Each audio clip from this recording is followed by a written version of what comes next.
Shaggy Tudo, and I'm the other guy. And we want you to remember where to go for the greatest podcast right on Carnival Spirits. It's a YouTube channel, and you'll get right to it.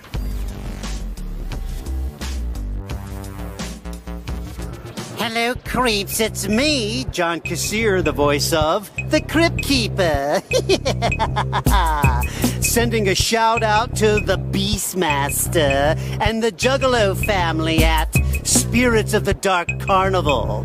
And you can find them dead or alive at Carnival Spirits. They're dying to see you there.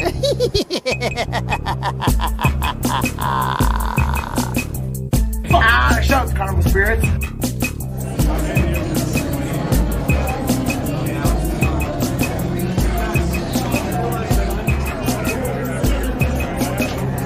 Go Green and Mr. 505. Yo, it's your boy Trey Pound. Shout out to the fucking Carnival Spirits up in this bitch, you know what I'm saying? Trey Pound in this bitch, chop chop. The gathering was peaceful, although one marcher did engage in some extremely ugly hate speech against the Bureau. But who can blame them? What up, Juggalos? Grab my Fago and we'll get this show on the road. We got BeastMaster coming up next. Honestly, this is crazy because I didn't know BeastMaster rapped like that. I thought it was dope, man. He kind of creates that immersive world, kind of like storytelling universe. It was dope. That's one of the ones you got to sit back and just absorb the message and shit. It was dope. I loved it. This is BeastMaster. Woo! Carnival Spirits. With your own eyes. Son of a bitch. We got Carnival Spirits. Carnival Spirits, hey! Of the grill. Let's go. Let's get it. You're watching Carnival Spirits. Subscribe! Subscribe! Know what I'm saying? What the fuck is up, Juggalos? BeastMaster back up in this motherfucker on Carnival Spirits. It's Friday Night Live 2022. Post the devastating apocalyptic Juggalo weekend in Arizona. I survived. And I've also got quite a bit of freshness in store for today's episode. And we're probably just going to jump right into it as opposed to dilly-dallying. I've actually got this week's special mystery guest already backstage, and we may just jump right into this.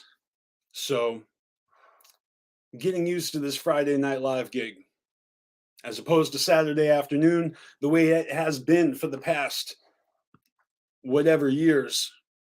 And yeah. So I'm feeling good right now. I'm feeling the energy from the force. But yeah, so why don't we do that? You know, the only thing I don't have right now is my graphics. Where are my graphics, yo? But you know what? In the spirit of podcasting, just hang with me, and we'll get that happening. I just need to upload the clip. Not the clip, the overlay. All right, let's see here.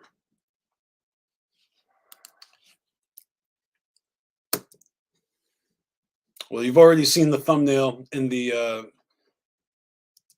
actual Instagram post for this show I uploaded earlier today. Sweet Home, Arizona. I thought I'd dedicate tonight's episode, to a little review of Juggalo weekends down in Tucson. So that is number one on the agenda for the night. And then secondly, let's see here. We're going to do another brackets game. It's been ages since we've done brackets.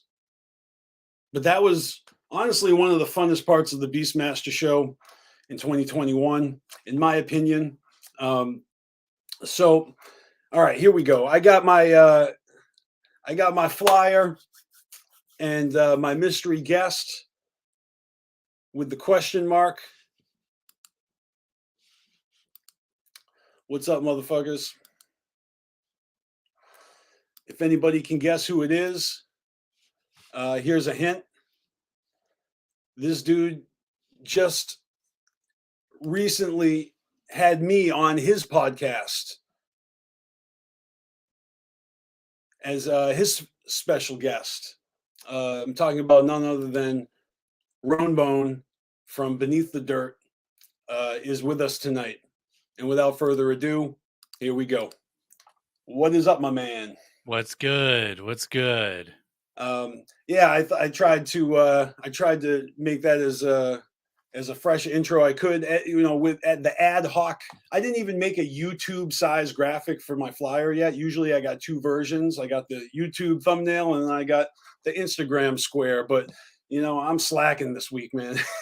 It's all good. It's all good. I'm happy to be here, man. Right on, man. Well, you know what? I'm stressing over the details is all it is, but we'll just have some fun. Yeah, it was a blast being on your show, which just dropped like yesterday for all of y'all.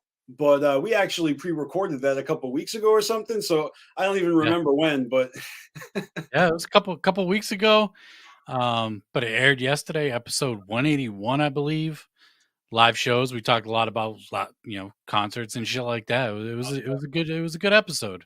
Yeah, I enjoyed it a lot. So thank you for having me. That was dope. And it's dope seeing people sharing your posts that I'm tagged in. So I appreciate the love, everyone who's checking that out. And so everyone who hasn't checked it out, if you guys aren't watching Beneath the Dirt or listening, I don't know, where do you get most of your where's most of your viewers coming from? Is it the podcast or is it YouTube? I feel like that's two different monsters. I'm not even podcasting. We're just live streaming. We're multi-streaming on Facebook and YouTube, but there's no audio only version of the BeastMaster show. Maybe there should be. I don't know. Yeah, Beneath the Dirt podcast available on YouTube and any podcast app that you could think of. That's what's up. I suppose I am missing out. Because that could only get you more ears, you know what I mean? To have it on those platforms. But yeah, you do a really tight audio comment. It really is made for podcasting. Like you don't have dead air and you're articulate and you're just covering this fucking extensive. I don't know. You got a lot of so much music on the wall. The CD collection is ridiculous. Yeah, it's awesome. I like what you do. It's almost like you're a one-man radio station. Kind of, yeah. I try to do my best covering everything in the underground. Not, primarily, the wicked shit underground. The Juggalo scene, but I cover other stuff too. And stuff I like really, and in hopes of putting people on to maybe something that they may not have listened to before. I enjoyed when I went on to the official Beneath the Dirt Facebook account. I was looking for a picture of you for my flyer. I ended up going with the one that I took of you when I saw you in Worcester. Fuck the fuck off, motherfucker tour, right? Is that what it was? Yep. Yeah, that's cool. That's when we met in person for the first time. That's dope. But yeah, so I found a couple other pictures of you, but I was actually impressed because when you just scroll through all the pictures that you posted on that Facebook account, it gives you a really good idea of the breadth of music that you're covering and promoting. And it's dope. Like a lot of it I recognized. I'm like, oh shit, he was onto this. Oh, he was sharing this. I remember when that dropped. And some of it I didn't know. So it's like, I don't know. It's pretty cool. Like you've turned me on to a few artists that I'm enjoying currently, just from listening to you promote their releases. I get curious. I check them out. All of a sudden I'm hearing their new shit when it comes out because you know what I mean? They're in my radar now. That's super dope, man. Yeah. That's all I could hope for is putting people onto some new shit, man. And yeah, if you go on my social medias, it's very rare you're going to find a picture of me up there. And if it is, it's some kind of throwback when I'm at ICP or something like that. Well, let me see. I got them right here. I've been stealing your pictures. I'm like, I'm going to make a flyer. I'm putting Roan Bone on it. I know you asked me to send you a picture. I'm like, I'll see what I got on my phone. I'm like, I ain't even got no pictures of me on my own phone. You don't? Oh shit. All right. I don't have it on my phone either. Where did I don't know what, maybe I was using my iPad. I don't know. I forget what I was using. I was scrolling through the Facebook pictures, but yeah, so I primarily I check out your YouTube videos. I'm a YouTube guy myself. There's so many dope underground juggalo YouTube entities right now. Like, I'm super impressed. There's a bunch of them, and they're all doing great. They're all very different from each other. I mean, you've got our mutual friends like Speak Your Clout, but I'm thinking of Deck One Delt, the Scrub Hop Live. Is that what they're called? Yeah. Anyways, yours is really focused on the music, and I dig that. On the releases, you're doing a great job. And of course sharing off your catalog. I'm a little inspired by that part. I'd like to show off more of my, I don't know, more of the collection, like the archives of not necessarily maybe the music. I already made a Juggalo CD collection video like 9 years ago. It was like a 20-minute video of me showing everybody. Yeah, I posted, I did a video that's up on YouTube of my ICP CD collection. It has grown since then, but that was like 2 years ago, and I still get comments on that all the time. Like, people commenting on shit like, do you have this? How come you don't have that? And it's like, I might now, but 2 years ago, no. It's just dope that people seek that kind of content out. Yeah. I remember the kind of content that people were making. Juggalos were making a lot of content. There was interactivity, and people were making videos, and then you actually had a button. YouTube had a response button where you and so you respond to someone's video with your video. Oh, that's funny. The art of vlogging, way different than podcasting. But I did kind of want to start doing structured podcasts where we had like a subject, and we'd all speak on it. So, but yeah, live streaming is just been fun.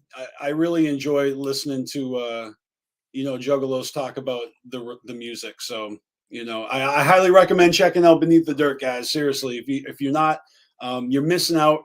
Of course, there's a million things out there to watch. You just look at Replicon Radio and their awards right now. We didn't even talk about this on your show. You and me are probably up against each other, right? For YouTuber of the Year podcast. Probably, yeah. I would imagine so. Yeah, absolutely. Just like we are every year. Well, no, not every year. Last year was like the first time we were ever acknowledged. we were snubbed in the beginning. I'm trying to think. Last year might have been the first time I was nominated too. Oh, hold on. If I'm on the record, I should say maybe it was a couple years ago, because I don't really remember.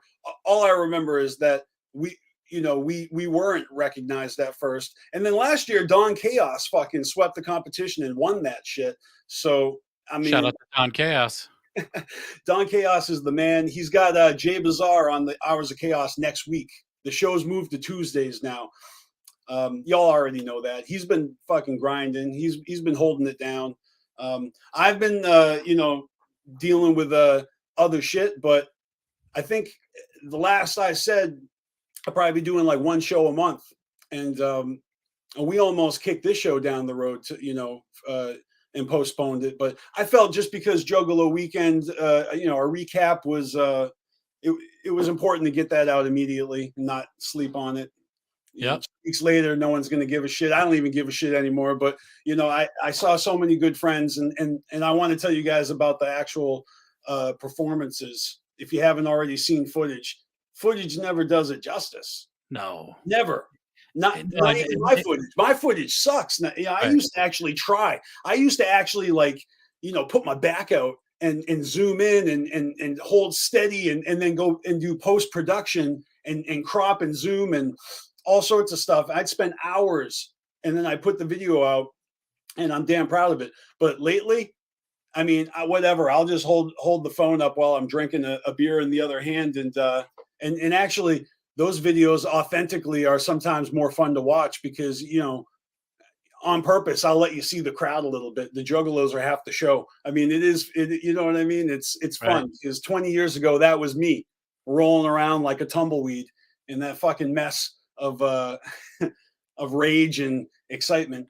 All that good shit. Yeah, the footage never does it justice, but seeing the footage and not being there, you kind of get an idea of what it would be like to actually be there.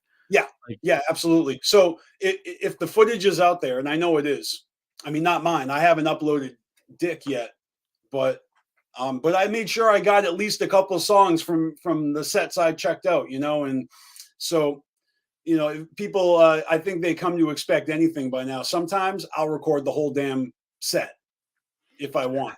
If I got nothing better to do. But honestly, Juggalo weekend, I had something better to do. There was a lot of people to talk to, and and I was enjoying myself. And I'm throwing a bone to my YouTube channel by getting a couple of songs, and getting the Fago Armageddon a little bit from the balcony. I didn't really jump in the pit like that, but that's because I'm in my 40s. But yeah, it's fun going down memory lane. Us old heads stay in the back. Yeah. Shout out to the old heads who don't, the ones that are still up there. Right. But dude, there's so many Juggalos. Some of the coolest Juggalos I've just met, in the past couple of years. Some of these younger Juggalos, shout out to my boy Realm. Shout out to everyone I saw out there jamming. Some of the local Arizona Juggalos were fresh as fuck. It gets a little colder there than I thought. I mean, I guess it is February. I just thought it was going to be at night. It got kind of chilly. Yeah, the desert fucking will do that to you. Mm-hmm. Is it like desert out there? Yeah. Okay. Yeah, a lot of dust. Yeah. A lot of scorpions, cactus everywhere. All right. I mean, isn't it like well known that cactus has water inside of it? Right. So it's just all these like untouchable water bubblers everywhere. You know what I mean? Like, right. The untouchable water bubblers. That's funny. I'm just saying, because everyone always talks about how. Well, I'm just saying, like, some people believe that society is coming to a decline and it's all going to be Lord of the Flies pretty soon. And so in that neck of the woods, I mean, our motherfuckers is seriously going to be going around like, poking holes in cactus to suck water out when the apocalypse. I'm talking about the apocalypse. If it came down to it, probably, but that had to be some like last resort type shit. Isn't there a water shortage in California? Yeah, I think permanently, like there's just a permanent water shortage in California. And that's why they always get those crazy fucking fires out there, man. They're not coming for the cactus in Arizona yet. Not yet. They're hiding they're stockpiling all the water. Right. There are beautiful mountain ranges. I didn't go to the Grand Canyon or nothing, but from what I gather, Arizona is a great place to visit. Maybe not so much live there, unless Juggalo weekend looked like a fucking dope ass time though. From all the pictures and videos I saw.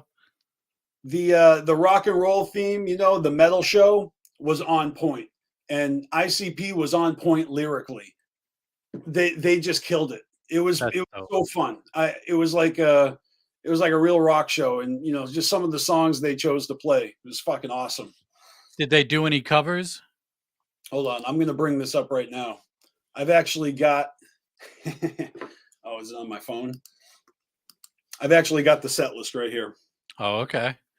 Because I saw a couple clips, but they were playing their own songs with the live band, which is fucking dope. I love that people are doing that these days, touring or just doing these one-off shows with a live band, guitars, drums, and shit. I love that. Shout out to Mike Cosgrove, who got his hands on the set list from the second night, from the sound booth guy, and he hooked me up with a website that has a set list for both nights. So, word.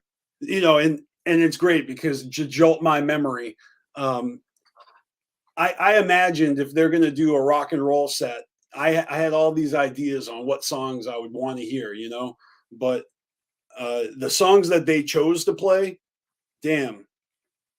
I mean, just looking at it, it's so perfect. But I just want to start with the song that I've never heard before, the one that flipped my wig. I was like so excited to hear it because in all these years I've never heard ICP play. Where is it? I just saw it. The Madness off of Eye of the Storm. Oh shit. You know, with the guitars and everything, deep into the madness.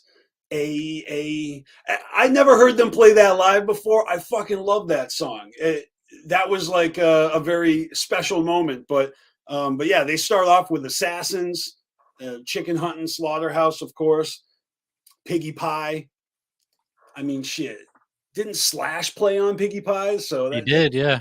That is that was Steve Jones of the Sex Pistols. Oh yeah, Sex Pistols. See, yeah, you know what? That's the one thing that stuck out in my mind from your episode is when I just like fuck up and say Kid Rock instead of Esham. It's like, oh no, I'm on the record like saying stupid shit. I say stupid shit all the time. I listen back to my episode. I'm like, that didn't even make sense. Oh, I'm so used to it. My audience is used to it. I'm just like, oh, Beneath the Dirt's audience, welcome to BeastMaster. Who, yeah, right. Basically, my wires just get crossed. I just say the opposite thing a lot. It happens when you're off the cuff. Anything could happen. Mm-hmm. So I want my shit. I want a rusty axe. You know, that was dope. I saw a clip of that. That was dope. Rainbows and stuff. I do remember, I think I got a little footage of Rainbows and stuff. I was amused because, you know, that song does not get a lot of play live anymore. But I do remember hearing it back when it was new. Yep. Yeah, I remember them playing that song live. That's what's cool, though. They dug out some gems. I like that. They played The Madness. I'm still geeked about that because that song to me has never been played out. In fact, it's so unappreciated. I feel no one fucking shows it any love. It's a fucking great song. It's the best when they pull some shit out and you're like, and you weren't expecting it. You're like, yes, they're playing this. It's like everyone was so pissed about the Calm. Eye of the Storm was significantly better, but why? Because of songs like that. I'm just saying. What else they play? Blam. Fire. Yeah, Genie in a Bottle, you know. Terrible. Fucking awesome. This one, I fucking love when they do this. I do this all the time. I'm wearing my Tempest Tour shirt right now, man. That song, I mean, that right there is like, it's better than Homies, in my opinion, you know?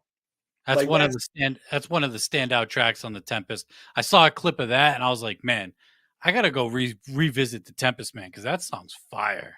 I listen to the Tempest. I mean, I revisit it. I keep it on rotation, but honestly, man, at this point in my life, I do cherry pick my songs. I'm not unless I'm specifically like listening to an album beginning to end. Right. I'm not putting on an album just to. Like I seriously use playlists in a strategic fashion to just filter out whatever I don't want to hear. So, you know, I got my favorites, you know, every album has its 4, 5, 6, you know, songs that have been selected. Yeah. Yeah. You know, songs like Rainbows and stuff is not on that list. I'm sorry. Right. Like if you're listening to the album, cool. But yeah, it's not going to make a playlist. But I Do This is definitely on that list. All right, Halls of Illusions. All right, there we go. All right, that I mean, fire. Classic guitar rock ICP. Tilt-A-Whirl. Crossing the Bridge was really dope to hear him do. That was appropriate. It's like let's slow it down but keep it rock. Fucking perfect. That's a great song. You know, it's like a ballad. Yeah, like a child death ballad, but it's a really good song, man. So good. And then Let's Go All the Way, which I mean, I remember hearing them play that a lot live back in the day, but maybe they haven't done it in a while. So and definitely not with a live band. Yeah, no, but that's the thing. This whole thing, every song, this isn't just them doing these songs. They're doing them to a live band with the whole get up, it was really special. It sounded different. Like the songs were enhanced by that presentation. In no way was it a normal set. Like just these songs, you just make a playlist on your Spotify with these songs. You'll hear the regular versions. It was way better. Yeah. Let's see. After Let's Go All the Way, it was The Madness. Then Cartoon Nightmares, which is always nice to hear them do because that's not often at all. No, that's a really good song. Forgotten Freshness 3. Come on. I mean, that's like a Hallowicked song. I feel like that's what I'm saying. They pulled that out at special Hallowicked shows. Like, I don't know what they've ever done at Juggalo Weekend in the past, man. This is my first Juggalo Weekend. I tell this to a few people and they laughed and they're like, how could that be? Yeah, I mean, just because I've been down with the clown for 25 years and been to half the gatherings, yeah, I missed all the Juggalo weekends. It's tough, man. They got Juggalo Weekend gatherings, Hallowickeds, Ballers. They got so many events. Okay, so thanks for reminding me, rubbing it in. There's still something I haven't been to. I've never been to a Ballers. Oh, really? I'm surprised you didn't go to the one in New York a couple of years ago. No, I'm pretty sure I had a medical thing. I had like a cyst on my back. I couldn't travel. It was a flu. I mean, I didn't go to Hallowicked because of it, and I'm pretty sure I was out of commission for a little bit. But yeah, so I would have loved to. You miss out, right? There's so much going on, you miss out. Right. It's either this or it's that, or if you're a super juggalo, and there are some super juggalos out there that do not miss out on stuff. It's rare. It may look like someone's attending everything, but someone misses. Everyone misses something at some point. Yeah. All I know is I haven't missed any Ultra Live Monster 5 shows. So I'm four coins deep. I don't even have my coins. I wanted to flaunt them, but I've got my 4 coins. I feel like I'm on track to get the 5th. And then I believe what you do is you hand them in at the pearly gates when you die. That's how you get to heaven. So I'm good. I'm good, fam. Shangri-La. The coins to Shangri-La. I mean, that's what the game is, right? I don't know. I got the first 2, which were the Patreon streams. I guess I'll just be left in purgatory. Yeah. I know, but you can totally trade them in. You know what I mean? Like you can sell those things. You can hawk them on Pinterest. I mean, there's got to be a way that you can barter. Okay. In the apocalypse, paper money is going to be worthless. It's all about crypto and NTFs. Oh, that's one of the things I wanted to talk to you about. This NTF monkey business. NFT. I wanted to get your opinion on it. Your hot take on NTFs and ICP, getting into the NTF game, which I haven't even really looked into that much, but it's a thing nonetheless. So yeah, I talked about it on last Monday's episode. So it's NFTs, non-fungible token. Oh, give me a break. See, that's what I'm talking about. I don't even know what the fuck. Yeah. You guys understand that I don't know what I'm talking about. So I said NFTs, non-fungible tokens. Right. Yeah. I said I don't understand NFTs, just like I don't understand crypto. So it's not for me. Okay. But for anybody out there that understands that shit, I guess all the power to you. And I guess it's pretty cool because you get some sort of rights to ICP songs. Look, if I don't know how that works, because one of the songs is Take Me Away, which is off Bizarre Bizarre. Island Records, Island Def Jam owns that album. So how do you get rights to that? I don't understand it. Well, I mean, we're talking about music. Before ICP made this announcement, what was your understanding of a non-fungible token in terms of like not music, but just in general? Because I always thought that it was like you just get a receipt. It's like when you buy, like, when they sell you a star, they name a star after you. Like they basically just add your name to a list, and they're like, we got an infinite amount of stars out there, and we're going to name one of them after you. And it's this one right here that, so and a non-fungible token is like, all right, so here's a receipt for something that you own, and you got a receipt, but it doesn't stop anybody or anything. I don't understand it either, is what I'm saying. Like, Yeah. I'm equating it to astrology. Yeah. Like when I first started hearing of it, it was like pictures. People would buy pictures, like something that somebody would draw, and they would sell it. Or a GIF, right? An animated thing. Yeah. And then you can sell it. You buy it for a certain price. If it gains value, you could sell it. And then there's a chain of people who've bought it, what they've bought it for. So everything's tracked with that specific NFT, but anything more than that, I don't know. Oh man, I just realized I've been ignoring the chat. Might be having too much fun talking over here. Yeah, so if there's something to it, like I was all for, like, for example, the clown heads. Okay, they talked about these paintings, and they were going to sell prints, and the paintings were going to include like droplings of ICP's blood in the paintings, and they were going to include little Ziploc baggies of Picker Forest dirt, and it was going to have all this spiritual, sentimental value to it, and then I suppose I believe they did say they wanted to like eventually make a coffee table book, or sell them all together like that somehow, and that to me, when I heard that, I was just like, oh, I am never ever going to be able to afford to retire, because I'm going to give ICP the rest of my money for the rest of my life, because this is just great. I was all for it. I don't know if I can give money out for non-fungible, non-fungible, transparent, invisible, like make-believe digital copyrights, digital asset, essentially. All right. If I do stick a toe in, and if I dabble, and if I just try to, like, it'll probably be the Chop Shop slide. Fuck it, because that's probably going to be the one that's going to, blow up. I mean, that's the one that's most likely to go viral on TikTok multiple times. I'm curious to see how much they're going to be selling these NFTs for, because usually NFTs are not cheap. Well, yeah, I don't know. What's not cheap? You talking about $50, or are you talking about like $665? Like, how not cheap? Like I would imagine these go for at least $1,000 each. Oh my goodness. Yeah. Well, that's a Juggalo weekend right there. So you got to have your priorities. You know what I mean? Right. So, I mean, I get it. If you can't afford to take a trip across the country to while out for 2 nights, that's another reason why I wore this shirt, because the Tempest tour was the first time.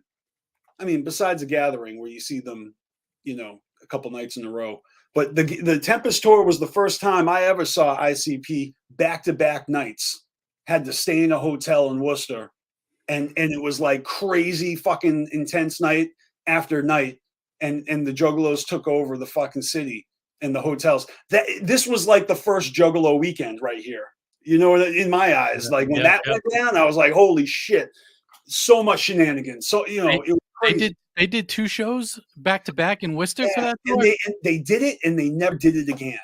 They did it that time, and they never did it ever again after that. I swear to God, like Juggalo weekends became a thing, and that's when they started doing back-to-back shows. But this was like the first. I mean, maybe not the first. Don't quote me on that. I'm sure Detroit Juggalos will be like, "What about that time?" Yeah. Because I know I went to that tour, but I definitely only went to one. Oh yeah, it was back-to-back nights, man. It was crazy.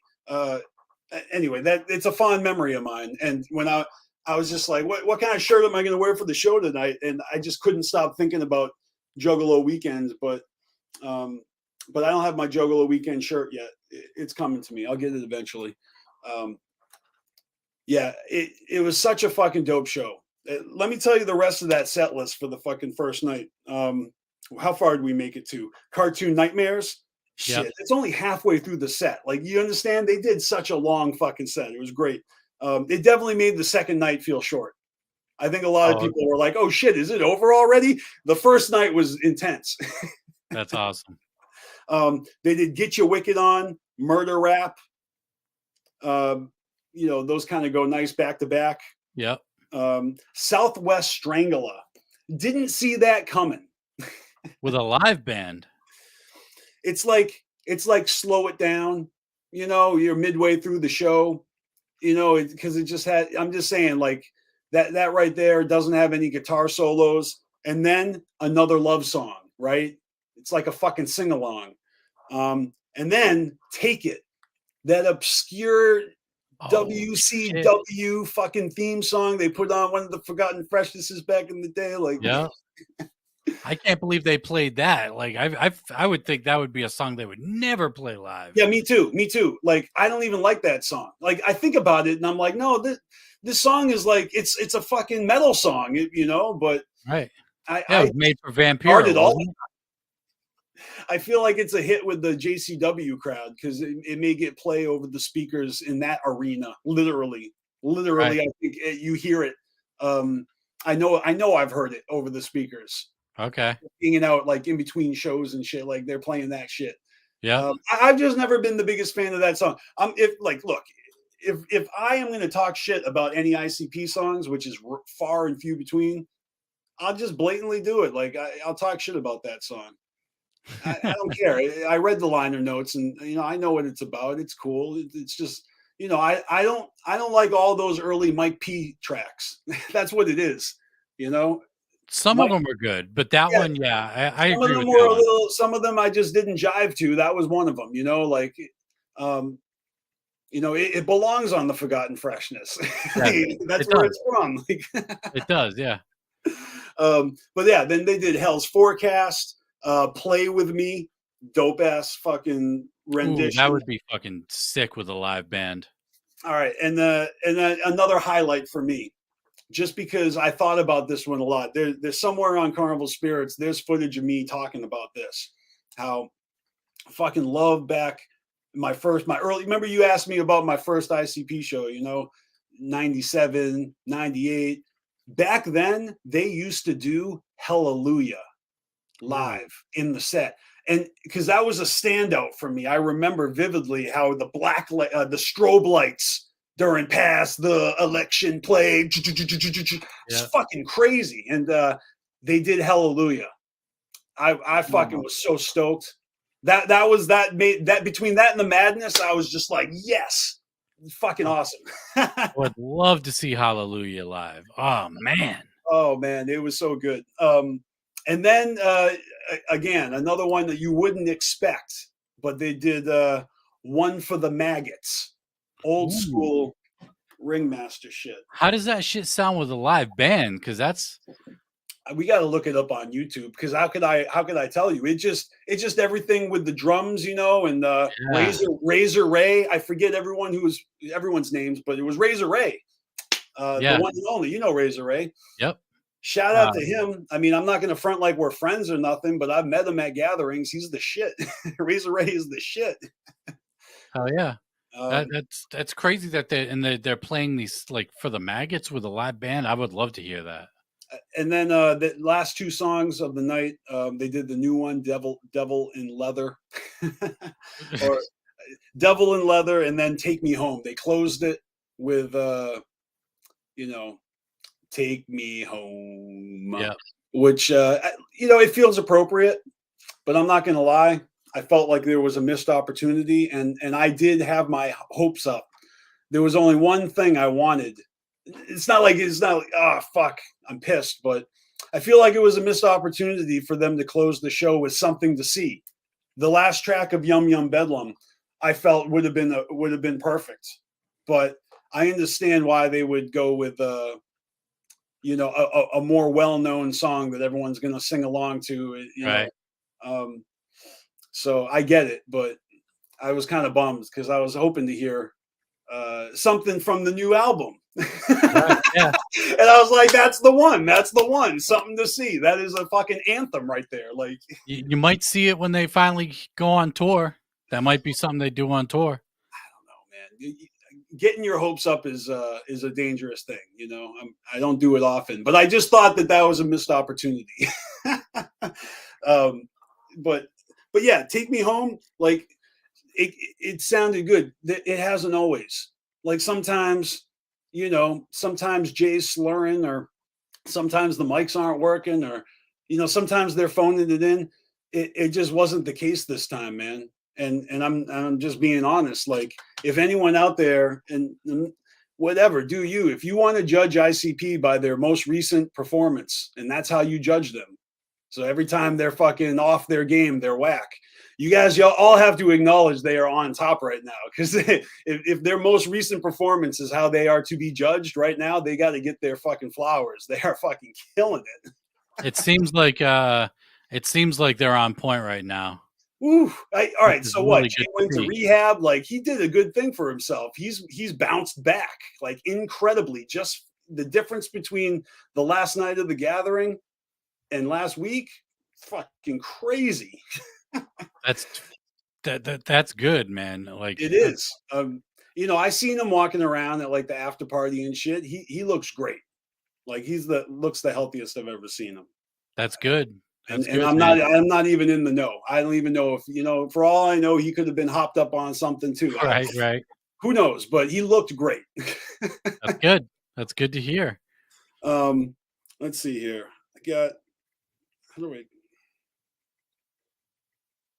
I'm gonna pull up the set list for night 2. And now that was the old school heat, right? Or something like that? Yeah. Old school heat. All right, let's just run through this a little bit. Dead Body Man, Hocus Pocus, The Juggalo, Hey Vato, Ooh. Rebel Flag, Fuck Off, Cotton Candy, Mr. Happy. All right, and now Fago Break. So just that right there, that's a fucking good chunk of fucking old school songs. That's a good start to a set right there. Is it NTF? Oh shit. So after the first Fago Break, we got First Day Out. My Axe. Love that. I haven't heard that live in a while. That's a good song. Birthday Bitches. I feel like they always do that live. I feel like that's been one of those songs they slip in there. It's short, you know, it kind of breaks up the set. Yeah. It's a fun song. They did that again. They did Dog Beats. Dope. Bitches, Fuck the World, and Southwest Voodoo before another Fago Break. And then after that, In My Room, Hell's Pit, Cherry Pie. You know, they invited all the Juggalettes up on stage. Shout out to Nikki Moonbeam.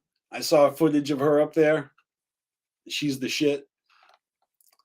And then My Kind of Bitch. I don't know if I've ever heard that live. If I have, and I've forgotten, but yeah, My Kind of Bitch. Chop Chop. Oh hell yeah! When they performed that shit at the Supervillains set at the Gathering a couple years ago, that was fucking so dope. I gotta say, the song that they ended with is absolutely my favorite. Like, this was the cherry on top, man. Crystal Ball. They closed with Crystal Ball, and that right there is like, aside from Pass Me By. And it's so tough, all right, because I'm coming home. These songs, when they close a show with these songs, it's fucking awesome. But Crystal Ball is the one that they rarely do. And thinking back how we missed out on that Crystal Forest Gathering that was supposed to be all Bizarre themed. We were all about having a Bizarre set.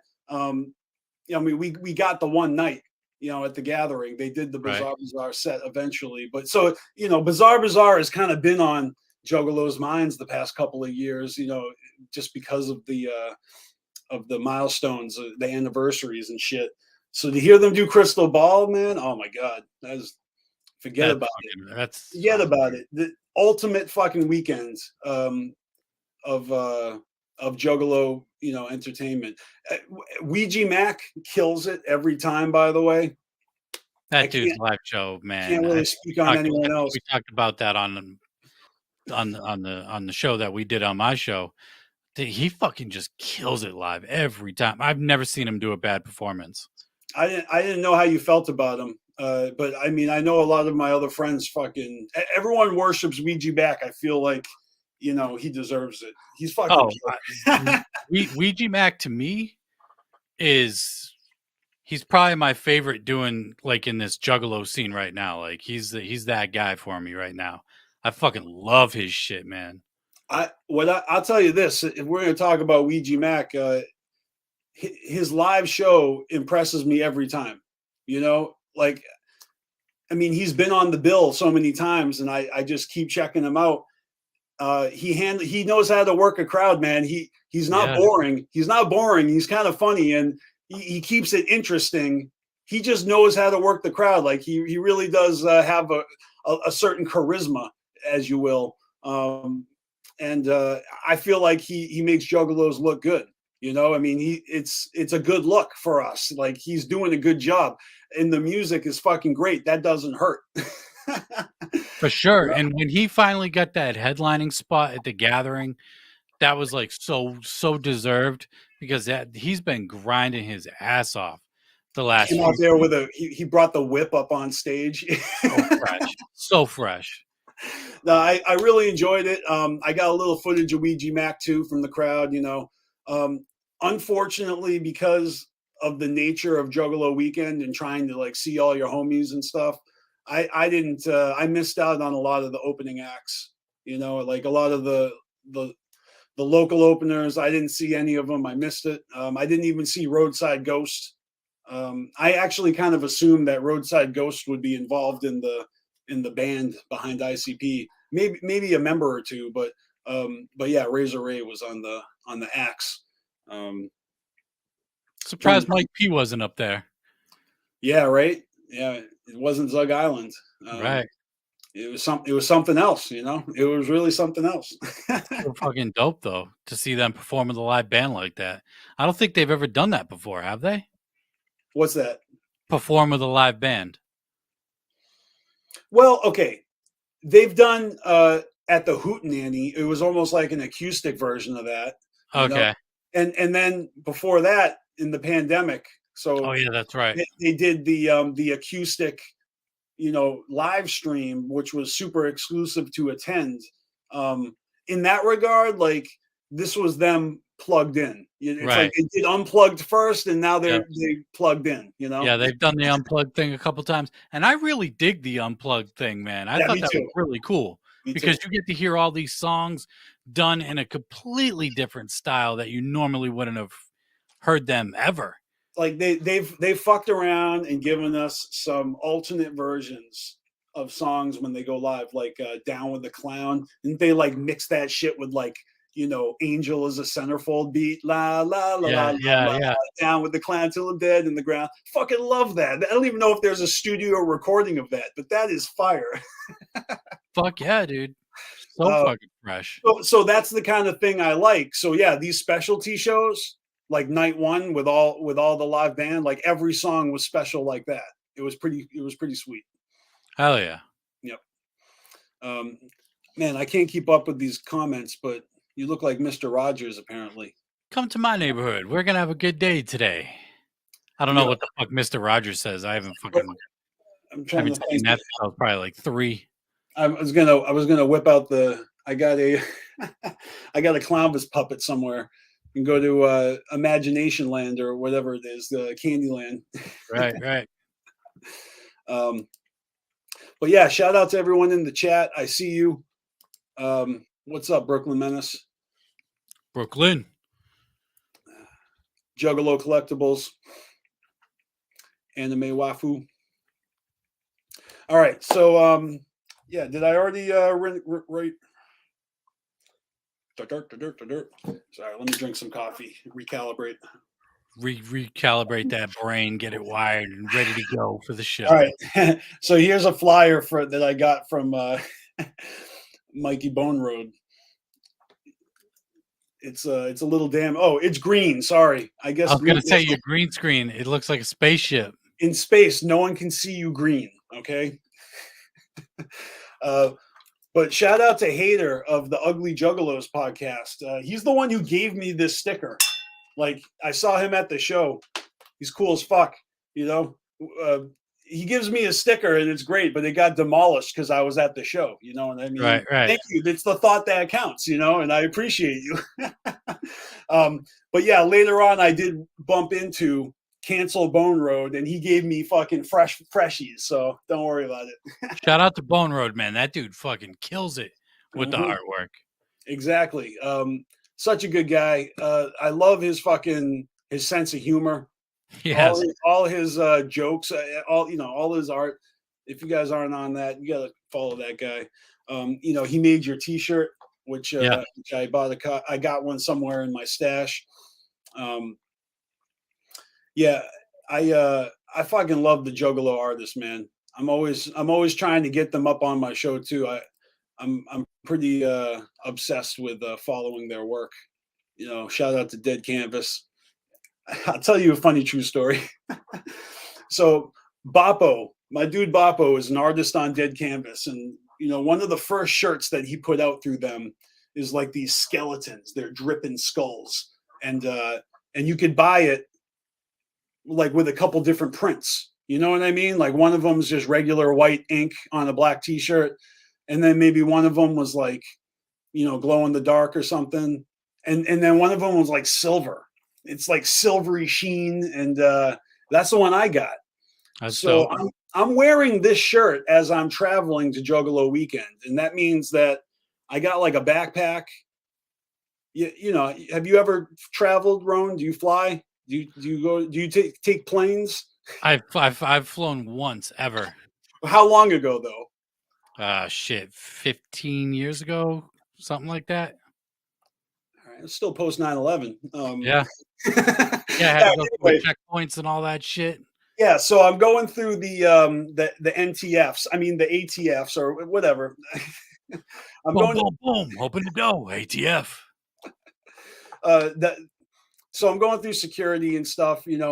What they have you do nowadays is they just make you take off all your clothes and go through the body scan naked. I'm just kidding. They make you take your belt and shoes off, everything out of your pockets. And then they put your finger in your ass. Sometimes they make you take your iPad off and, separate it from everything else. They fucking totally run their fingers through my ponytail. Like they don't trust me for shit. Like they're like, we have to check your hair. I got so much hair. They think I got a weapon in this shit. For real. They always got to check my hair now at the airport. That's wild. Right, I'm getting sidetracked. The point of this story is that I'm wearing my Dead Canvas fucking silver ink, dripping skull trippy shirt that Boppo created. And when I went through the body scan, they said, can you stand over here? They pulled me aside and they showed me a screen that showed my body scan. And there were a bunch of red and yellow blotches all over my chest, kind of like the Predator's perspective when he's looking and it's like heat sinking vision, So at the airport, my Dead Canvas T-shirt triggered the X-ray machine because of the ink. The silver ink was like, I guess, metallic or something. Wow. I didn't see that coming. And I got an extra pat down because of it. I'm just saying. That's fucking wild. Like they wanted to make sure I didn't have weapons like taped to my armpits and stuff. It was weird. Yeah, that's fucking wild, dude. Like, god damn. I was like, damn, I wore the wrong. Out of all the shirts I could have worn, I got this nice brand new minty metallic. Right. I'm gonna wear this through the X-ray machines. Right. Throws off the fucking X-rays. You're fucking glowing in the shit. They're like, what's this dude got on his person? But it was fine. I made sure that shirt was in the luggage on the way home. Everything was fine. Yeah, I just thought that was kind of fun. So I got this as well. I got the single Devil in Leather. People are selling that shit for a good penny right now. And I got myself a copy of Wicked Vic the Weed. So have you had a chance to talk about this yet? I did. I talked about it on last week's podcast. Man, that EP is a banger. I really like that EP. What's your favorite? What's your favorites off of it? I probably got like two favorites. Let me pull up the track list real quick. My favorite is Mutilator. I love that shit. Same, and I seen Scotty Ball say that on Facebook, or I saw him comment that somewhere. I agree. Mutilator is my top song off of this EP. Mutilator is fire, and then my second favorite would probably be Clown Bounce. Okay. My top two favorites, it's a toss up between Mutilator and Send in the Clowns. I just like the first one. The only songs I don't like are, I don't like the Hungry Like the Wolf, and then the Ain't No Time remix. I'm just kind of indifferent on it, but every other song on here, even the intro is fire. the intro's fire. Like I can kind of see how if the other albums, they're going to have their own whatever tracks, but you get the vibe. You think about Bang Pow Boom and the different intro tracks, or right. The way that even on the Missing Link, they made multiple versions of intro tracks. Sometimes the outtakes are like better than the ones they picked. Like why in the world did they not use? I'm just randomly thinking of an argument from years ago, but why did they use the version of The Neighbors Are Fighting and not the one from the outtakes, which is a million times better? Right. Who knows? It's like, what the fuck? Right. And I'm not even that type of juggalo to criticize an album that hard, but that bugs me a little because it's severely worse than the one on the yeah, it just is. Yeah. But yeah, so you got the Seeds of Yum Yum. If they're going to be on track, Gathering and How the Wicked releases to look forward to. So that's pretty dope, It is dope, and I really like the sound of Wicked Vic. I kind of went into it with low expectations, but man, they delivered that Mutilated track. I want to see that live. That shit would be fire live. I feel like hearing new songs live is, you just don't. It's never gonna happen. It's never gonna happen. Never have. Anytime new shit comes out, there's only ever one or two songs that get picked to go live, and you only hear it during the duration of the tour promoting that album. Once they're not promoting that album anymore, they're not playing that song anymore. Right. Yeah, it's done, and it's usually the songs that they released as singles. Yeah, like what Explosion or Fury. Just right. We didn't even hear Wretched live, and I'm not complaining. I'm just saying we didn't even. I guess it's because that's not a metal song. It's not an old school Heat song. It didn't fit the bill. Like I said, I'm not complaining. Yeah, fuck yeah, man. It's just yeah. I suppose there's a time and place for new shit. But I will say this about Hungry Like the Wolf. I've seen the low-hanging fruit, I see like the correlation between Twisted already covering it. So that's obviously a thing that amuses me. Anyone who knows me knows that the feud between ICP and Twisted, if anything, amuses me, and I love the music aspect of it, right? And Twisted has turned me off personally, so I don't listen to their music. I check it out, and it's like I acknowledge the hate. You know what I mean? Like I see that there is strife. I mean, we didn't even talk about that shit on your podcast, but Monoxide, his 5-year too late apology, and Shaggy, his funny acknowledgement of that, like whatever makes you feel better. It's very funny the way it plays out. The rest of the world is doing the same thing we're doing, except they are paying attention to Kanye West. Like everybody's got their, right, their reality TV show to follow, the Hungry Like the Wolf cover. I was like, really? We're getting another cover of this song that sucks in the first place. Like the original blows. Blasphemous. All right. Here's where the audience is finally like, all right, Ronebone and BeastMasteR are going to fight. All right? We finally came to this. I knew it was going to happen eventually, and it's all over Duran Duran. Let's go. Yeah, I'm just not a fan of that style of music. I'm just not. No, I hear you. And look, with your extensive music collection, it is within a genre, right? I mean, you're primarily all hip hop, right? You don't have a lot of 80s rock in your collection.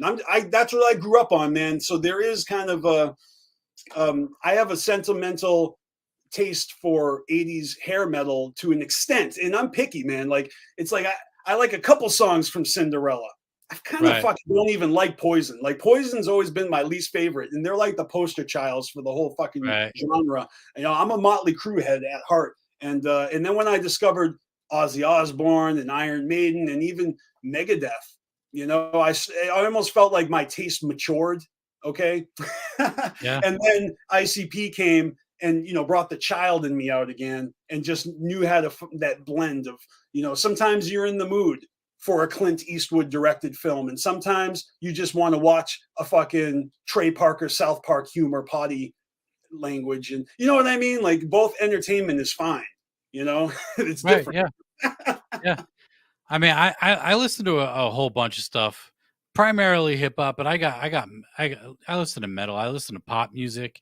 You know, there's no real rhyme or reason to what I listen to.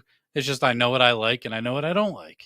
So when Violent J covers Hungry Like the Wolf, and he covers it like that, there's things between the lines to read into. Like, yes, it's not serious at all. Like it's meant to be. Oh, no, right. He's even singing out of tune on purpose. Like they're doing that. Like he went there, you know.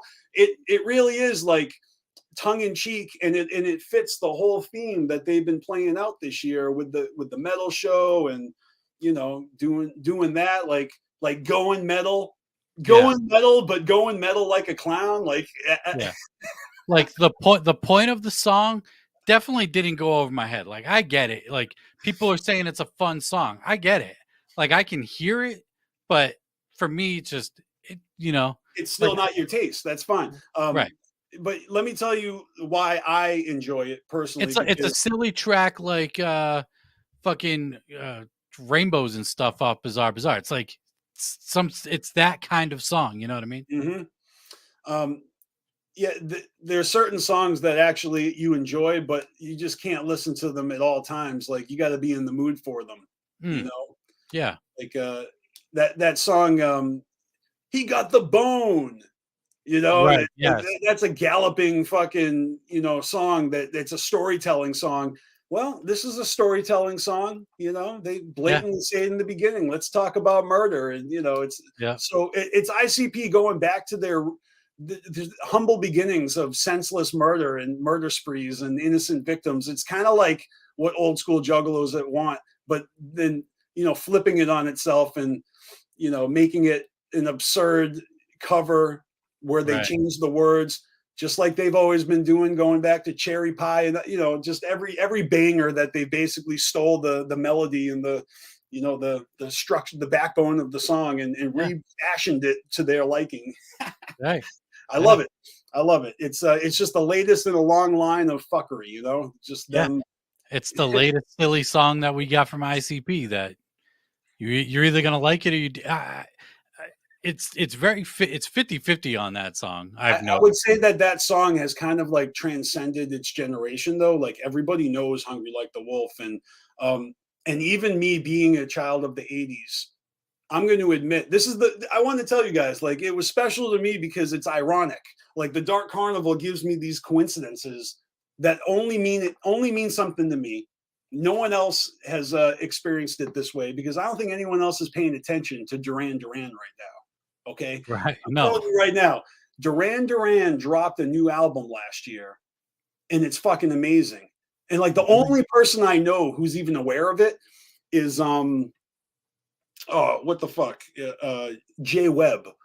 Like I said, Jay Webb made a post like, this new Duran Duran track is great. Like I'm like, yeah, it is. That's funny. And so I personally been like a fan of Duran Duran, but I never listened to all their albums. I didn't actually like fanboy them like I did Right. Ozzy or Motley Crue, but I remember the hits. I remember the MTV music videos they had. They were always being played. They were staples, from their era. So when I was in junior high, they came out with an album called, it was self-titled actually, but I think it's regarded as the wedding album. And it's got a couple songs on there that, were in the top whatever TRLs and shit. Right. Right. Back then, man, you had to fucking buy the cassette tape if you liked a song.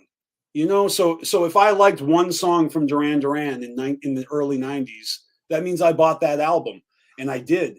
So Duran Duran's just one of those random bands that I just liked one of their albums in the 90s. But on that album, there's like 3 songs that are bangers. And the last track of that album is like one of my favorite songs of all time. Duran Duran has like stayed in my rotation for the past 30 plus years because of that song.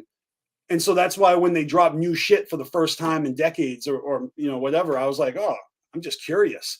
And the shit's fire, right? So here I am listening to Duran Duran on the regular, and then all of a sudden ICP covers them. And I'm just like, fucking A. Like, so, forget about Twisted. That to me was just like a big fucking dope coincidence. That's shit works out weird like that sometimes. And I know everyone else is just hollering fucking, beef and drama. Like, I wasn't even thinking about Twisted. Like, the fact that they would fuck with that song, it's really not that surprising because that song is a classic, whether you like it or not. Oh no, that's a super popular song. I mean, come on. Yeah, I mean they cover way more obscure shit. Yeah. Right. I mean, yeah. You don't really... really... on Yum Yum is even pretty obscure. That last track, Something to See. Yeah, they've been doing a lot of that lately, even on Fearless Fred Fury. Low. The Who's Your Daddy song, their take on the, Who's Your Daddy. Right. Yeah.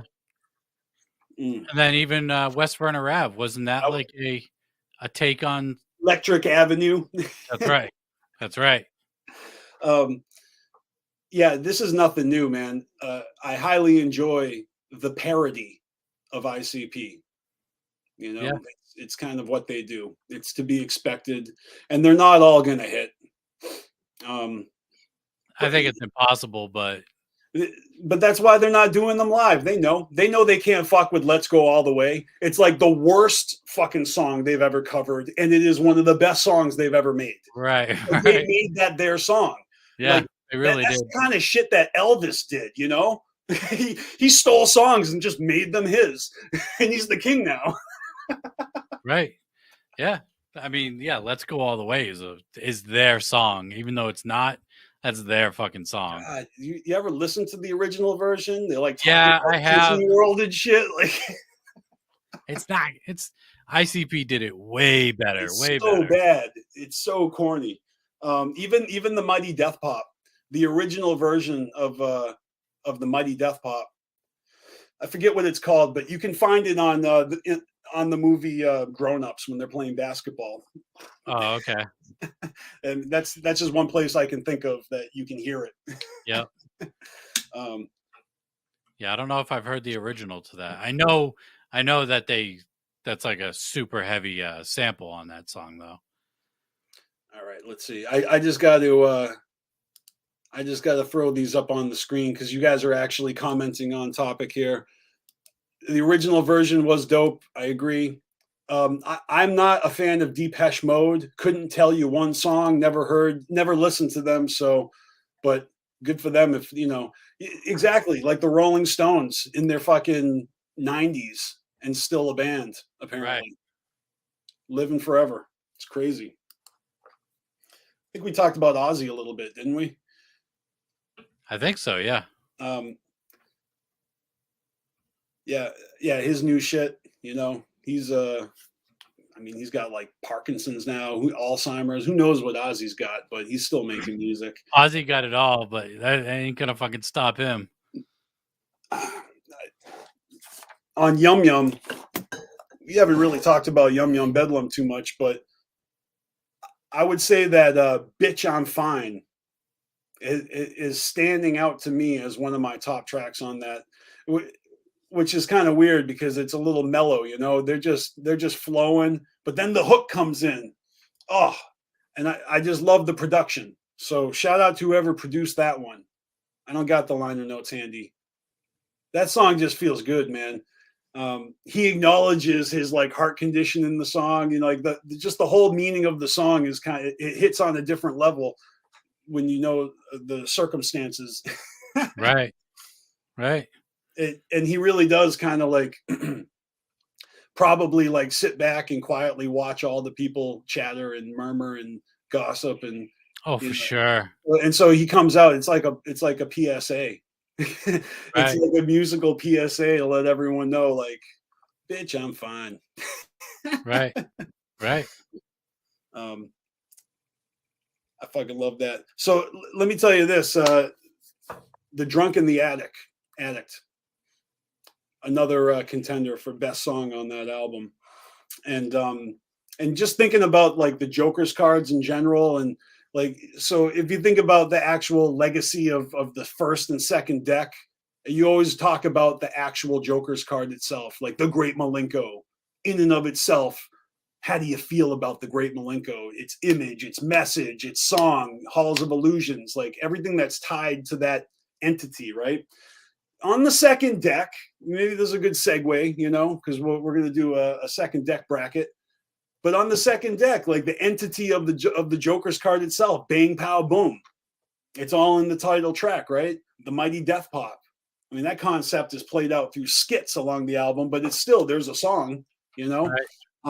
Missing Link, probably the weakest link, you know, of the whole second deck. I mean, hey, I don't know if that's a unanimous thing, but I'm just putting it out there. That's probably my sentiments is it's too on the nose. There's too much Young Wicked all over it. There's just a lot wrong with that fucking album. It came out late. Everyone was pissed off. Like, there's just so much about that album. It's like problems. Yeah, that definitely one of their weaker albums.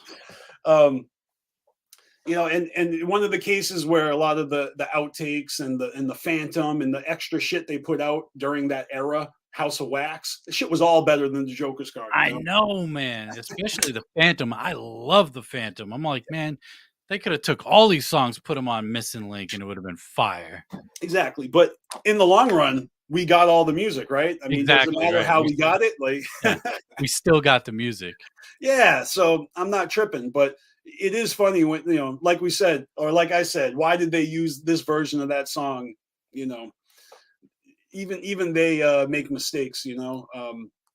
But we waited a long time for Fearless Fred Fury. Like, that was a long wait. Yeah, 4 years. So Yum Yum kind of came quick, you know. I'm just saying they announced it quickly, and sure, the setbacks, like it was supposed to originally come out Christmas like 2 years ago, some shit like that. Like, I swear they do it on purpose, you know. I mean, isn't that what the slap nuts is all about? Like, don't fall for our tricks, don't believe what Right. I said on the podcast, I don't think they've ever stuck to a release date that they first give.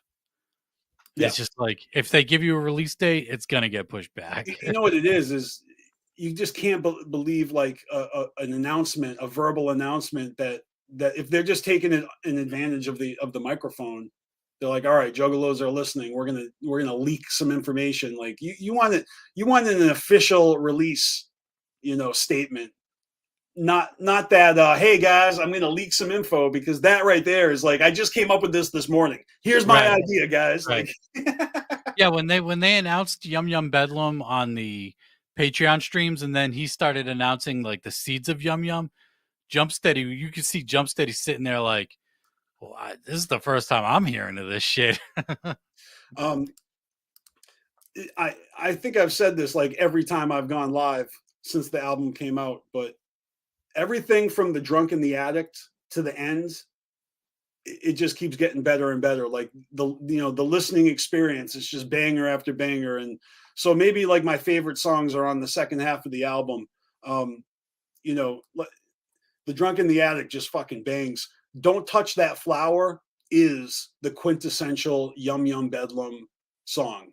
That is the one. I mean, that is the heart and soul of the entity of that Joker's card. Like, you know, just like with Fearless Fred Fury, I'm not sure what what that song would be. Let me look at the oh shit. For like the for me it would be Furies. Yeah, it would be Fury, which was the single, right? Yeah. Which in my opinion is the best song. You know, it's funny though, they put on Flip the song Fight Back is literally the anthem, the theme, the motto of the Joker's card, to fight back against whatever's killing you. You know what I mean? Whether it's yourself or some external, whatever it is that's holding you down, you know, to satellite that shit, to fucking own up to your shit. Like nobody's fault but mine. Like that. I love it. Like that Joker's card is it speaks to me. It's so much stronger than the missing link, which is just so like, especially with the song Found, where they actually got like that redneck going, as soon as I found my Lord and Savior, I was fucking sleeping like a baby. Like why do you have to fucking put that skit in the beginning of the song? I love the song. I hate the skit. Like, yeah. I mean, it almost felt too preachy, Lost and Found. Yeah. Is what it was. It might have been the first time I had a bad taste in my mouth about the message, because I really did enjoy the fact that there was more ambiguity and it was less straightforward. Okay. Yeah. This is not a complaint that I carry around with me like a chip on my shoulder that I need everyone to know. But I will say it this one time, like it is too on the nose, you know? Like, let me explain the Joker's cards. And then when you get to the marvelous missing link, you feel like a Jehovah's Witness. Like, can I tell you a story? Do you have a minute? Do you have a minute to hear about our Lord and Savior? Because, you know, because you're going to go to hell if you have promiscuous sex or smoke weed. Like, that's what those motherfuckers do, is they try to fucking stop you in the street or at Walmart and go, wait, I just want to ask you a question. Do you know what it takes to get into the kingdom? And I'm like, I'm looking for Gatorade. Like, come on, leave me alone. I tell them, if somebody ever tries stopping me like that, I just tell them I'm all set. I'm like, I'm all set, dude. I'm like, you're barking up the wrong tree. Like, you literally are judging me like a book. You know what I mean? Like, you see a shirt or an earring or a tattoo, and you are prejudging the fuck out of me. My father is a reverend and a minister, you fucking idiot. Like, I grew up in a religious household. Like, get the fuck out of here. Right. It's fucking people, man. People. So, you know, I mean, this is America. I kind of feel like these artists are playing to their crowd. And, you know, not to bring up Kanye West again, but in that the case, like, he puts his religion on his fucking, you know, that's part of his shtick, you know, praising God, thanking him for saving him from the car crash. And so now he can beat Pete Davidson's ass. And, you know, like, I mean, I know he's got all his issues. Everyone cares about the drama, but then he puts out music, and I'm just here for the music. So I listened to the last one. I hated it. Like, and I'm a fan. I like his music sometimes, but goddamn, that gospel shit was whack. Yeah, I have no idea. I've never been a fan of Kanye. Okay, so you really are like strictly underground in that sense. Like I'd be checking out some of these mainstream artists, and even though I'm not impressed, like I do check them out lately. That's not always the case. I used to actually never do that. I didn't even have time for a lot of underground artists. I was strictly listening to, you know, my iPod. I listen to mainstream artists. Like I fuck with Kendrick Lamar heavy. I love Kendrick Lamar. I'm gonna put him on my list, you know, because I like to educate myself. I did a Wu-Tang Clan listening where it took me a couple months, but I listened to every Wu-Tang Clan album and solo album in chronological order by all the members. Wow. It took me a couple months, but you know, because I had heard a good amount of it, but not all of it, and I just felt like I needed to hear it all. And wow, now I have actual opinions about the Wu-Tang Clan members. I know which ones are my favorite and shit, because how can you compare if you haven't heard everything? Like, who would have thunk that Method Man isn't even my favorite Wu-Tang Clan member? Like, even though he's kind of the most out there, like. Right. Yeah, exactly. Yeah. You don't know unless you listen. I'll tell you right now, the Jizza and Inspector Deck have some of my favorite albums. Inspector Deck is mad underrated. I wish that album he originally recorded with RZA that got lost in the floods came out. Oh man. I remember back in high school. This was like when I was a senior and I was about to graduate. I was hanging out with these dudes that were a year ahead of me. So they all graduated, but they're still hanging out in the hometown, you know? And we used to party a lot. I worked with one of them delivering pizzas. And so we just kick it, smoking weed, having some beers. And this is really how I kind of discovered the Wu-Tang Clan, because these guys were all about it. And we're a bunch of white boys in the suburbs, like, but they worship the Wu-Tang Clan. And I remember sitting around hungover on a Saturday morning or something, and we smoking weed, and they were discussing. I remember specifically, Jimmy was like just on one. He's like, this new fucking Inspector Deck album is better than it's better than 16 Chambers. It's so good. It's the best shit anyway. And I never forgot that conversation. You know what I mean? Like, I remember hearing that album, like, this is dope, you know? But I never followed the Wu-Tang closely. I remember, obviously, their legacy. It's different when you look back. Like, I watched the documentaries about them, and I'm like, fuck, my head was under a rock. Or I was just in a different, scene, you know? I mean, granted, I was also in junior high. Right. I do that too. I go back just a couple years ago. I just like discovered No Limit Records and all their catalog. Yeah, and they've been doing it for way back. Yeah. Like, and it's like, oh wow, like all this music was great. We're in the wrong area, but I thought about this, you know, it's been on my mind. You know, we've been chopping it up about live concerts. I go to Juggalo weekend for the metal experience. In my mind, I've been drawing all these correlations between how I actually got into hip hop a little slow, but how the marriage between hip hop and metal was also very slow. And I kind of have been following that from the very beginning. Correct me if I'm wrong, or if anyone has any other examples.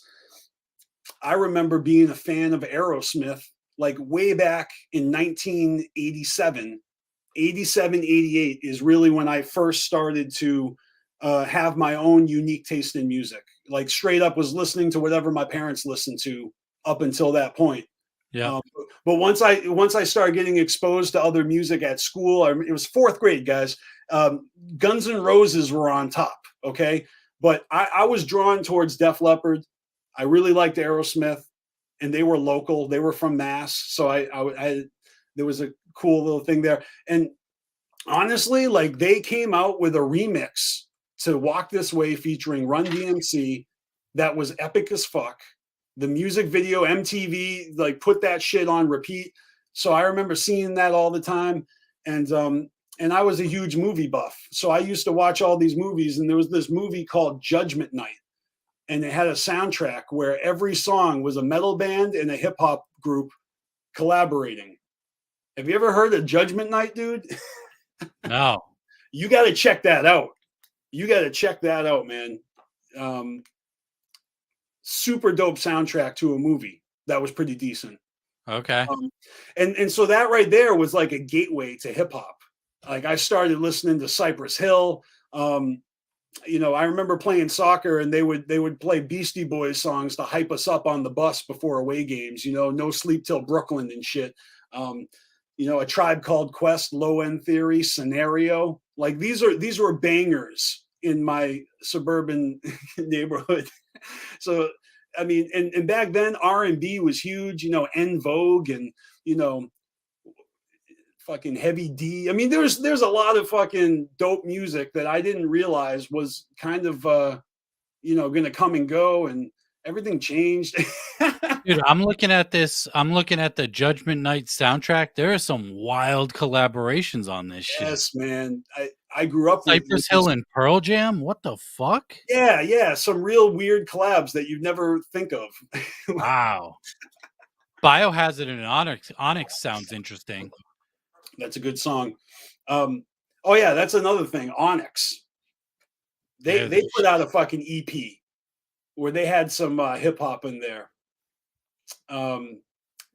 So, anyways, I've been thinking about this a lot. You know, how gradual affinity towards hip hop. You know, ICP was like the stranglehold. I mean, that I think that there were a lot of juggalos that, you know, found ICP through wrestling, or they found ICP through different ways. It wasn't necessarily because they were into hip hop, you know. I remember old school juggalos saying that ICP was the only rap they listened to. Yeah, I mean, if it wasn't for ICP, I never would have got into hip hop. I mean, maybe I would have, but ICP is the reason why I started listening to rap. I think what I'm trying to say is that ICP wasn't the reason I started listening to rap. It just became my favorite, you know. Yeah. And I had a few other hip hop albums. I had Tone Loc's album, you know, Funky Cole Medina. Wow, Yeah. that shit was great. And Tone Loc had a small part on Ford Fairlane's Rock and Roll Detective movie. Andrew Dice Clay as the rock and roll detective trying to solve the murder of Vince Neil. I mean, I was like the metalhead who just, Tone Loc, who's that, in a movie? And so that would I got introduced to his music, you know, in the late 80s. And so the influence that I see, like, for example, Die Hard, okay? Everyone's favorite Christmas movie has got Run DMC's like Christmas song in the car when they're driving in the limousine to the, you know, the whole movie starts off with this hip hop song. So I've just been exposed to it through these ways, and it just has overtaken. But now I'm a fucking rapper, you know. It's unbelievable. Right. Yeah, man. So yeah, what do you think, man? Second deck. Are you down to do a brackets or what? Let's do it. All right, I'm gonna have to pull up. I have to pull up an actual brackets graphics. But the name of the game is second deck ICP tracks. Let's see, we got 2, 3, 4. So what, we got 5 Jokers cards. I think we have about enough room for like 3 songs per Jokers card each. Okay. And maybe with like 1 extra. But I mean, if you want to split it up that way, maybe you already have a top 17 songs from the second deck. But I'm just saying, I haven't even made my list. That's how unprepared I am. But I'm confident that I'm going to be able to cherry pick my contenders right away, because I only have like a handful of favorite tracks per album, you know? Right. Yeah. So I think this is going to work out well. I'm just going to pull up a graphic here. Oops. I did make a list. I didn't do like a top list. I went through each album and just wrote down what my favorite songs were from each album. But you got at least 16 tracks on the list? Oh yeah, I have. Let's see, I have 24. Good. All right, that's perfect, because we may have a couple duplicates, in which case one of us is going to have to pick a runner-up. Like, that shouldn't be a problem. All right. Let's see here. Brackets.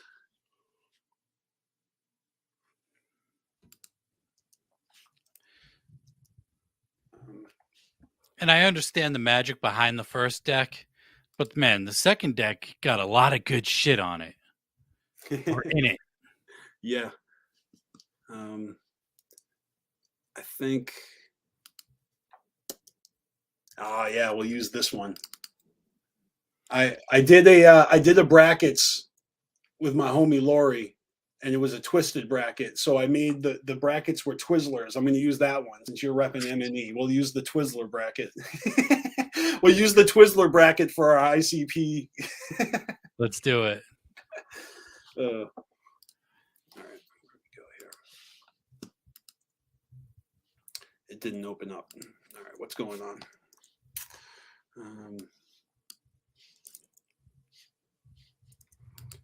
And I'm still waiting for ICP to put the real version of Mighty Death Pop up on Apple Music, because it's not up there.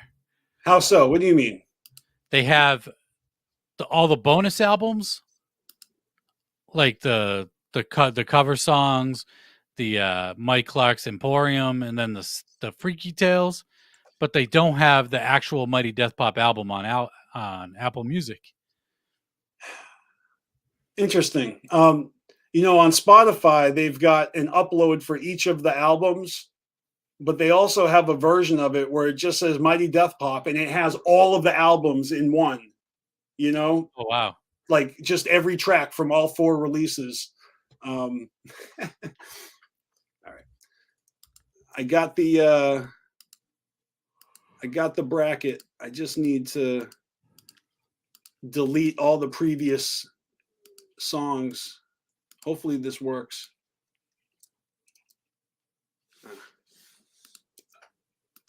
Yeah, this will just take 1 second. So, you know what I'll do? I actually have a little time killer I'm going to play for a second. This will help me out. This is a bathroom break, smoke break.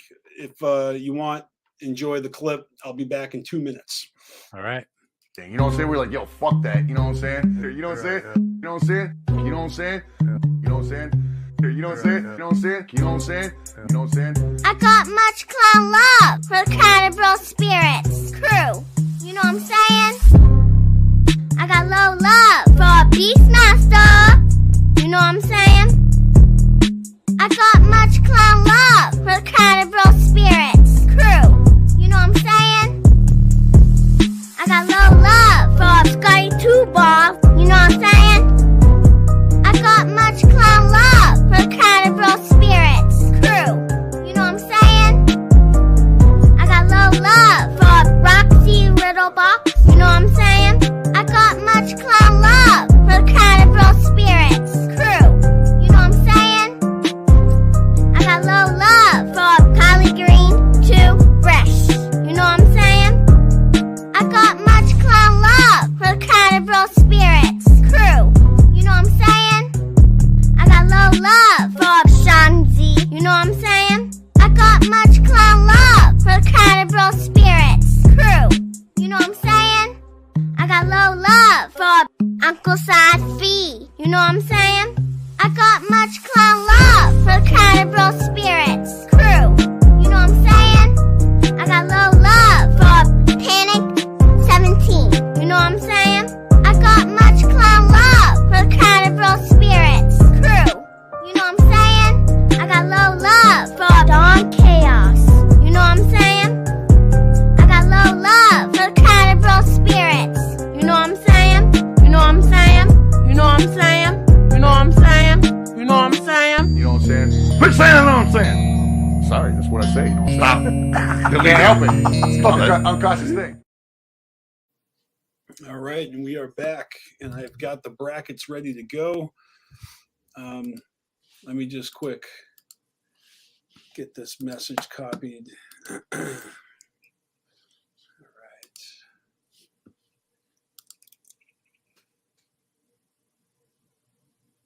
All right.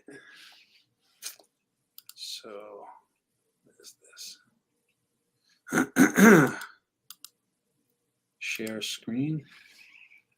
Chrome tab, window, Photoshop. See if this works. Lost permission to screen capture. Uh-oh, this might be a problem. Oh, no. StreamYards is giving me a problem. Hold on. Oh, this looks so complicated. I got to go into my settings and do something. Wow, they're sending me on a wild goose chase to fucking change my security and privacy settings. This is bullshit. What the fuck? I'm about to rage quit. Hold on. If I can't get this to work in a couple of minutes, we may. I have another idea. I have another idea to work around it, but it's all good. Let's see. Settings and privacy.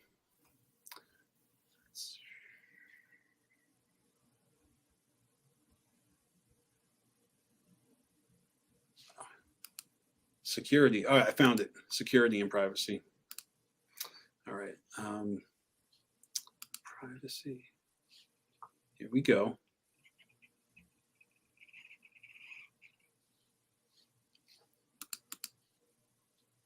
I don't even see Google Chrome as an option to select.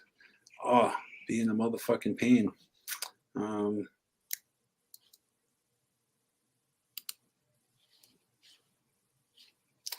look at that.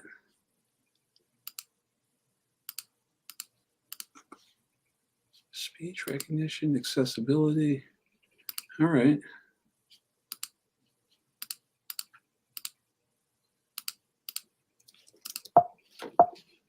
Well, since it's giving me problems, I guess I'm just going to take a screenshot of. We can still do this, even if I can't actually edit the screen live on camera.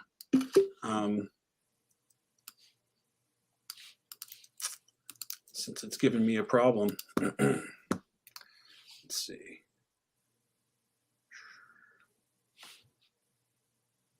That's a video clip overlay. Let's see if this works.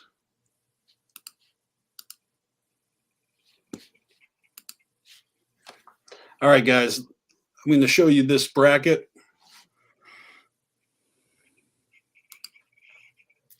And as you can see, I put our names on the top. Let me get rid of the bottom banner. Carnival Spirits, Beneath the Dirt. Unfortunately, I'm not going to be able to have us on the screen while we're looking at this, and I can't edit this while we're talking. So, but I can at least show it to you. You know that this is what the bracket looks like, and then so one at a time we can fill that bracket in, and I'll keep updating the screen. We're going to start off with the first song, and of course this is interactive, so I'm going to have to pay attention to the live chat, which is going to be even more complicated. So here we go. What is your first song, Roan? You know what? I'll go with my favorite song of the second deck, Fury. All right.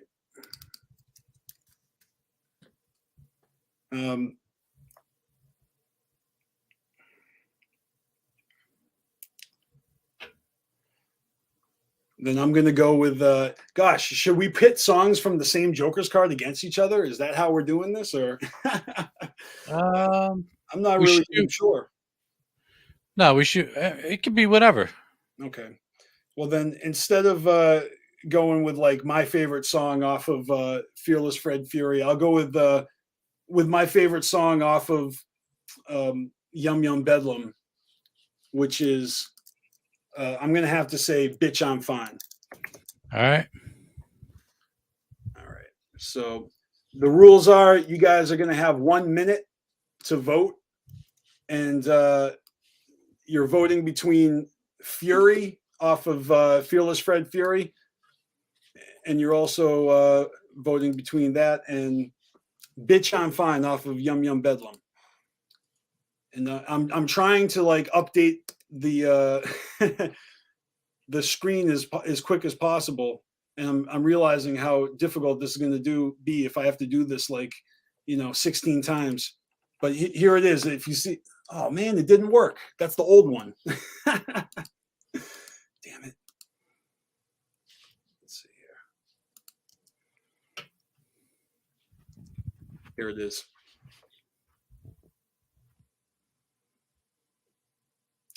I'm going to estimate about a minute. Okay, here it is on the screen. Probably can't even see it because of the live time clock and the view count. But we got Fury and Bitch I'm Fine going up against each other. Now, all you guys got to do is vote for your favorite. Whichever one you would like to win. It doesn't matter if it's one vote or if it's 21 votes. It's still going to be the majority rules. And if nobody votes, then I guess the game doesn't go. But we'll give them a minute, and it's really unfortunate that I've got that glitch, because it would have been nice to have us on the screen with the thing. There is one other way I could possibly There is one other way that I might be able to salvage this. We got to vote for Fury. So far, you're in the lead. My thought is if I switch to a different browser and go to, if I switch to, let's say, Safari instead of Google, I might be able to do the screen share. Oh yeah, that's a possibility. Yeah. We got another vote for Fury.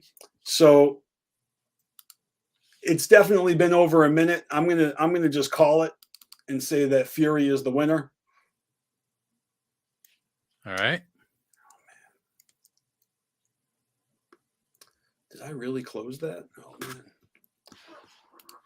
I'm fucking this all up. I just lost my graphic, so pardon me, but we can still continue with the second bracket, even though we don't have the visual. What's your second song, my friend? I'll go Bazooka Joey. Nice. Bazooka Joey. Fuck yeah.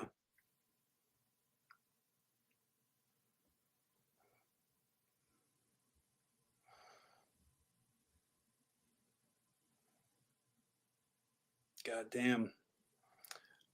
That is probably one of my top songs on the whole motherfucker. Fucking song.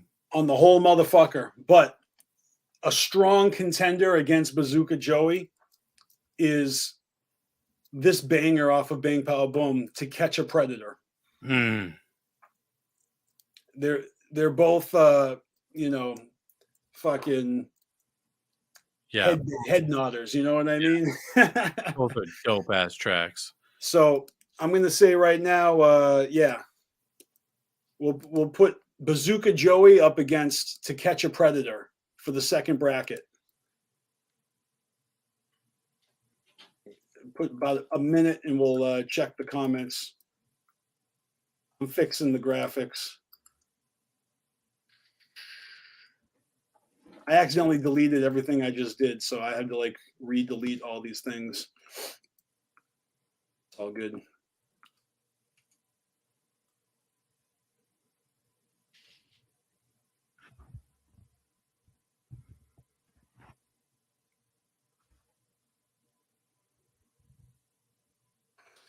Right, almost done. And what was the first one I did? You picked Fury. Oh yeah, bitch, I'm fine.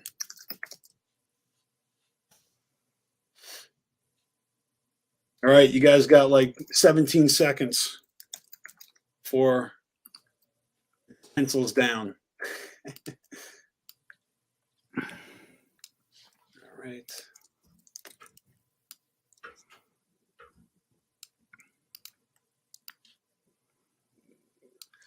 All right, I got the graphics here. Let me just catch up.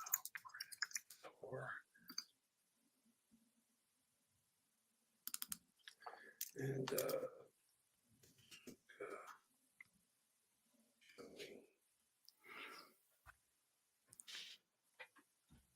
if it's too much a pain in the ass, we don't. I know it is actually a pain in the ass. But let me see here. If it's too much a pain in the ass, we ain't got to do it. It's all good. The graphics are what's doing it, but luckily these guys are voting against each other, canceling out each other's votes, putting it at a draw again. So it actually is not working out for me so well. How about this? Why don't we do a rain check on the brackets so I can do it properly? And Scotty Balls wanted to be a part of it as well, and he hasn't responded to the link I sent him. So maybe that's just a sign that it's not meant to be. There you go. It's Scotty Balls. We need Scotty Balls to do it. We got to do it properly. Well, he's all excited. He loves that segment of the show. I want to bring it back, but there's really no reason why we can't do it later. And I got to figure out this glitch with my screen sharing on. It wants me to like go into the Google Chrome extensions and change my security and privacy settings, which, then I go in there and everything's grayed out and you can't edit it. So I don't know what the problem is. Yeah, it's weird. I would have to do a little bit of troubleshooting that really isn't cool to do while I'm live. So yeah, it's a good idea to just kick the can down the road. Yeah, I'm not familiar with Stream. I'm still figuring. I just started like using StreamYard for real, Yeah. doing all like the guests that I'm having on the show, and I'm Mhm. like, I'm learning as I go. So I couldn't even help you. Yeah, no doubt. I do enjoy streaming because there's a lot less preparation, but a lot of times I end up putting in behind the scenes work regardless with video clips or graphic design, and even setting up a structure where you kind of like, have segments and you jump from one to the next, and you got to Yeah. have all your links lined up. I mean, I didn't really, this is comparable to the beginning of the BeastMaster show a year ago. When I started this shit, I was just winging it. And then I kind of got into a routine, and by the time we were on like episode 7, 8, I had a pretty good routine, but it took me a good month to get there. Yeah. And here I am, kind of like back at square one, trying to get into my routine again. Because you ain't doing it weekly no more, man. No. Well, I tell you what, I'm actually going to step it up, and I can't do it weekly, but I'm thinking bi-weekly now instead of once a month. That'll keep me a little bit fresher. Once a month seems a little too few and far between. Yeah.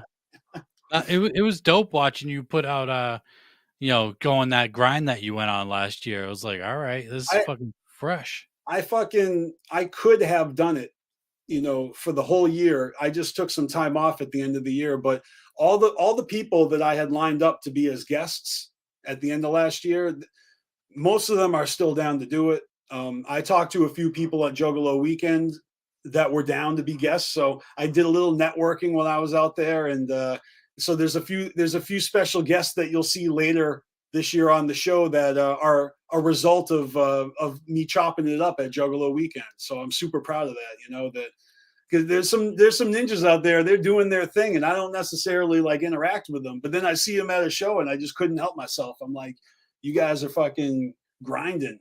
Let me put a spotlight on what you're doing and help. Maybe some of my followers will come check your shit out.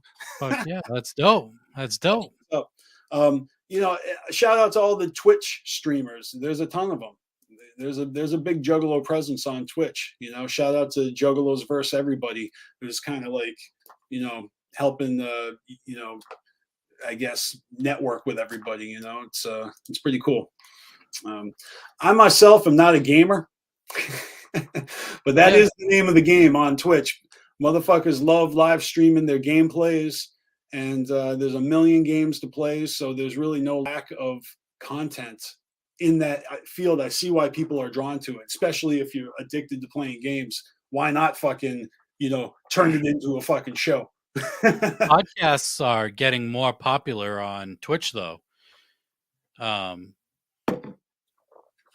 Which is something that I've noticed, because there's a category of podcasts and talk shows, and there's always a ton of people just doing that, just doing what we're doing now, except on Twitch. Yeah, and I don't listen to too many podcasts, so that's probably why I don't do a good job, because I'm not following a formula that's been proven or something. Right.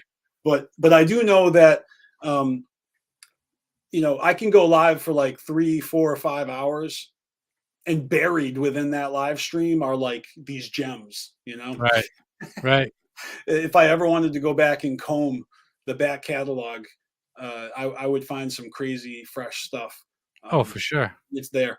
But yeah. So, anyways, I don't really listen to too many podcasts. I tried getting into a couple, like, because of my high interest areas. I was like, all right, I'm into REM. There is actually a podcast about REM, and it's hosted by like a fucking movie star, like a dude that was in Parks and Recreation. Like, like he's in movies with Will Ferrell and shit, like comedies and stuff. I think he was even on SNL. And he's just an REM mark, so he has his podcast. I try listening to it, but I'm in it for the music. So the podcast is like 75% anecdotes about your own childhood and history and favorite ice cream flavor. I'm like, when are you going to get to the REM part? Right.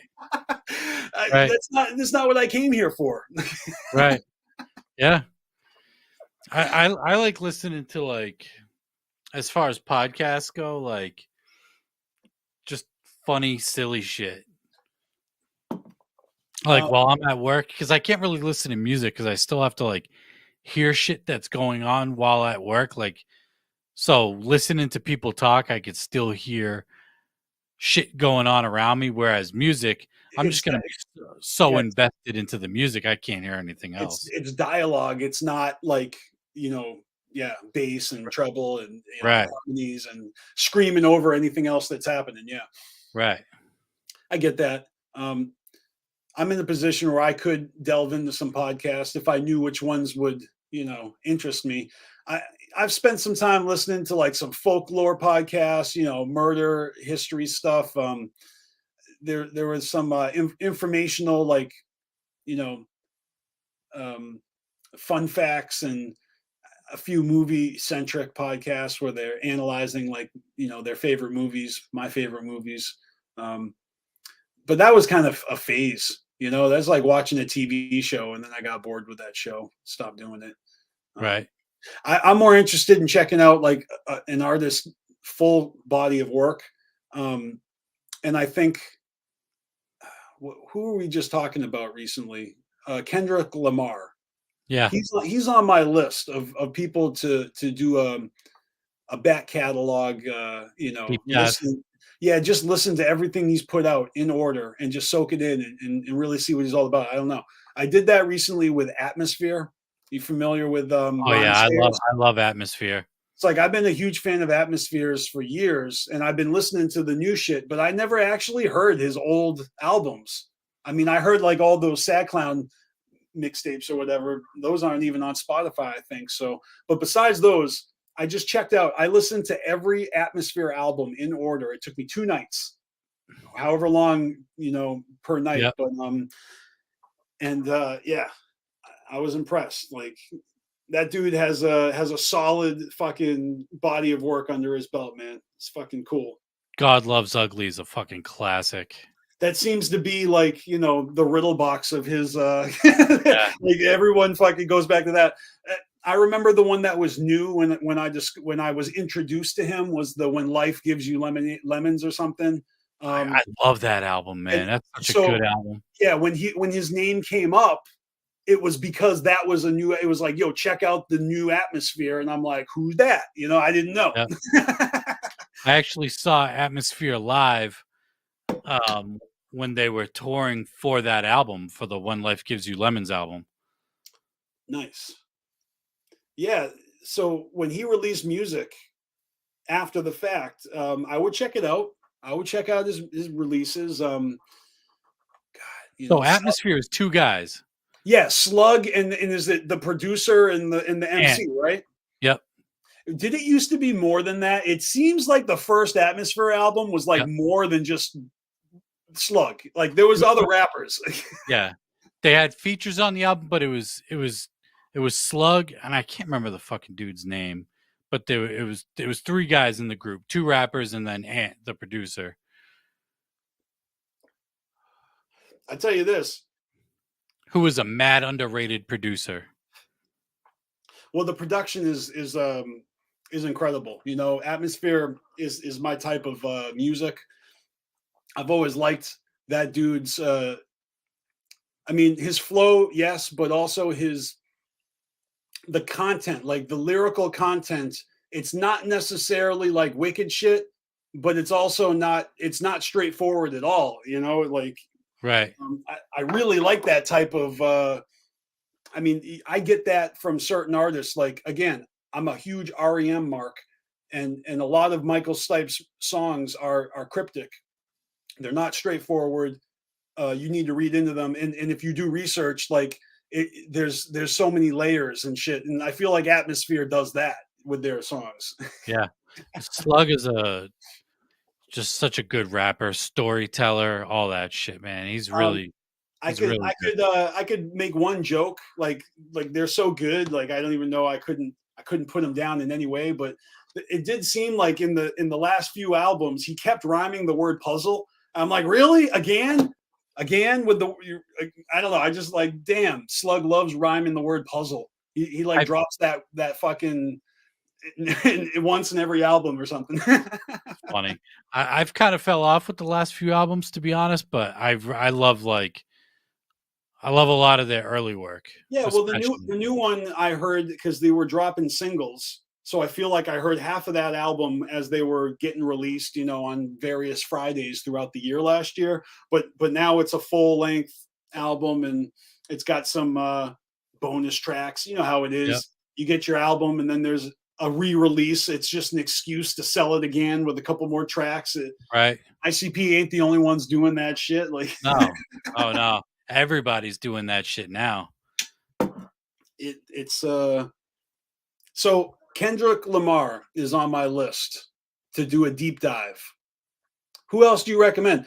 I probably can guess who you would recommend. But like some other artists that are on my list. Again, I already listened to some of these guys, but A$AP Rock, I feel like I've missed a few. You know, I feel like I've missed A$AP Rock.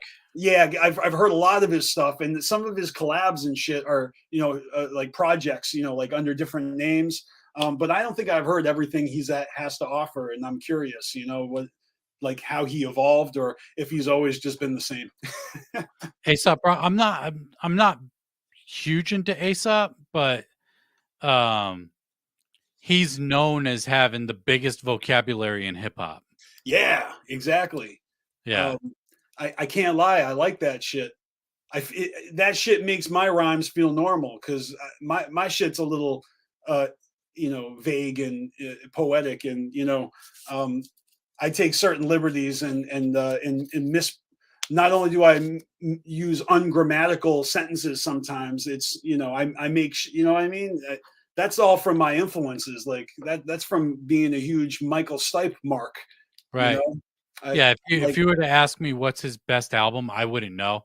I just know I like The Impossible Kid. I like that album. Ooh, that's a good one. That's one of the first albums I ever bought digitally.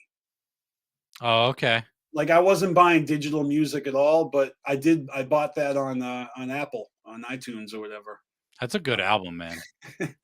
Love the artwork on that one. Yeah, the artwork. The CD is so dope.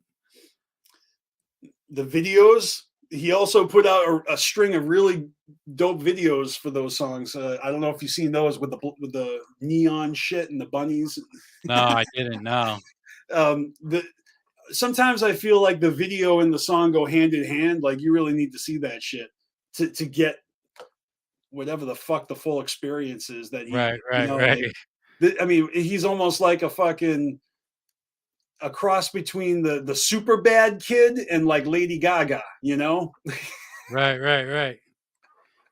Yeah, A$AP is he has a unique style. All right. Who else am I fucking with? Let's see. Oh, shout out to Daniel Jordan, who was at Juggalo Weekends, just chilling, lamping, hanging out with his homies, and fucking love that guy's music. And I don't even know if he's still signed to LSP, but he was on Esham's label for a while. RLP, yeah. RLP. Yeah. LSP. Fucking Scum, Esham, like everyone's got their label. Yep. I don't know. I don't think he's still on RLP, but I know he's, you know, him and like if Esham's on tour doing shows or whatever, he'll be right there with him. Then there's a Necro Psychological. PLR, yep. Yeah, that's where it's at, man. Daniel Jordan has some fucking dope albums, but I have not heard all his shit. So I need to do a deep dive on him.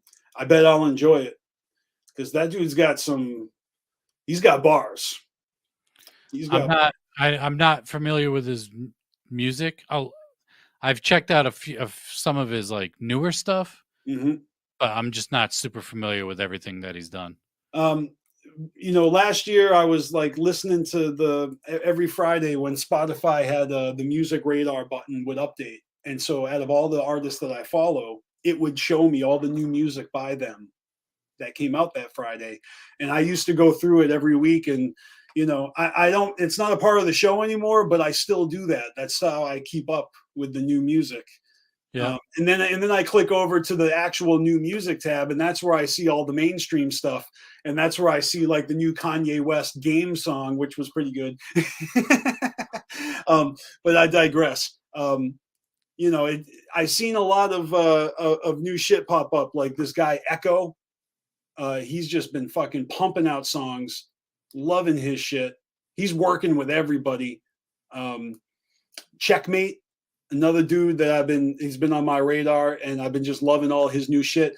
But I haven't actually listened to all of these guys' early shit, so they all deserve a deep dive. You know, one by one, I'm just gonna listen to everything from you know what I mean, their whole catalog, like I did with Atmosphere. It's a good time. It probably take me like a couple nights for each of them because they got a lot of albums. At least Echo does. Echo's got a lot of albums.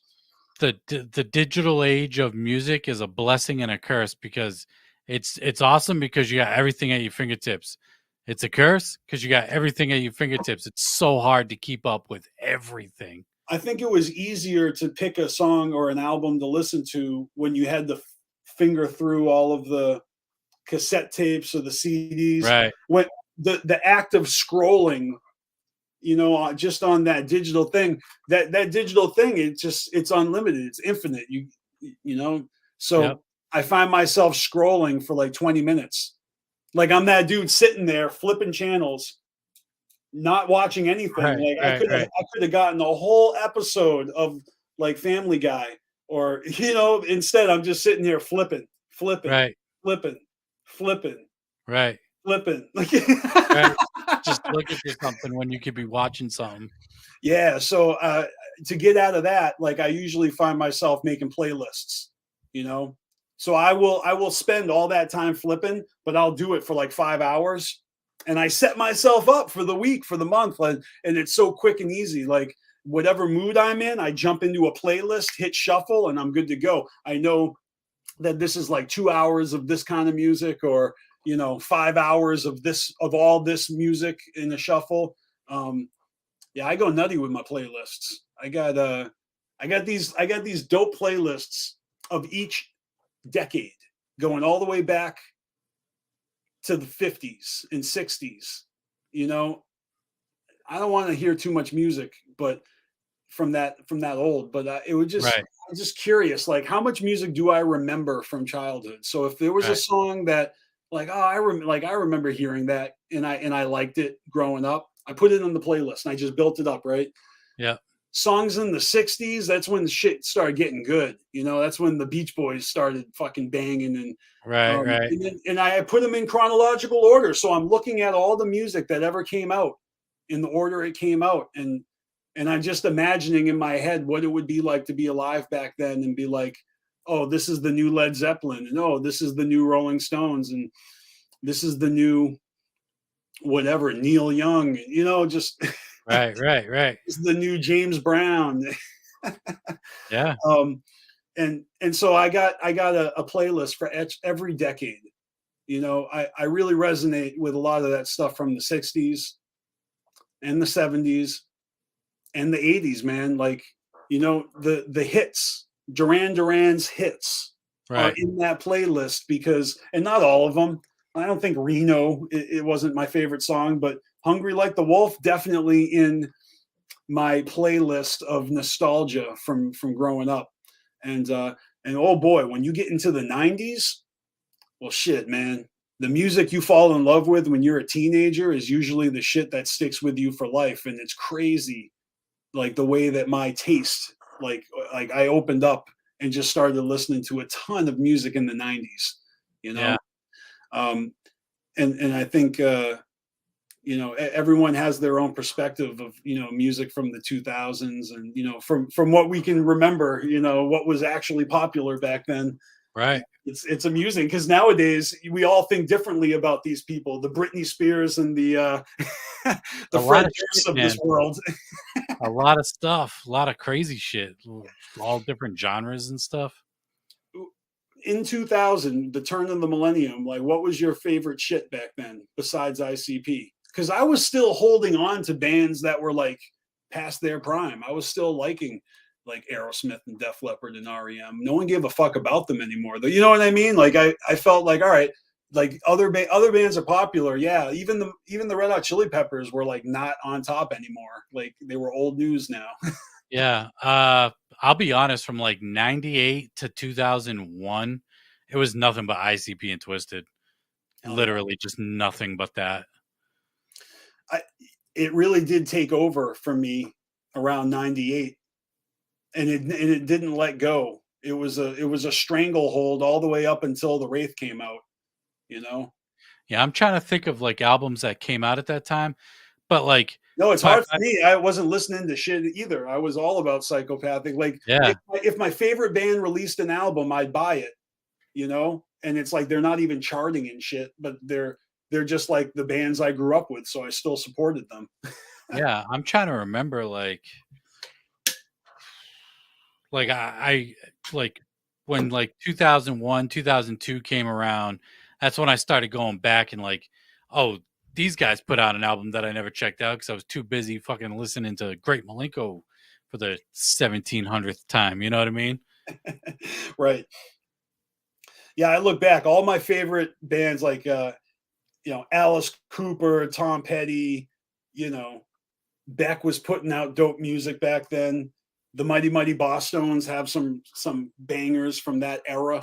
But these aren't bands. This is like, that's my underground, that it was like not underground, but that was your shit. That was my shit. So when I look back, Slipknot. Okay.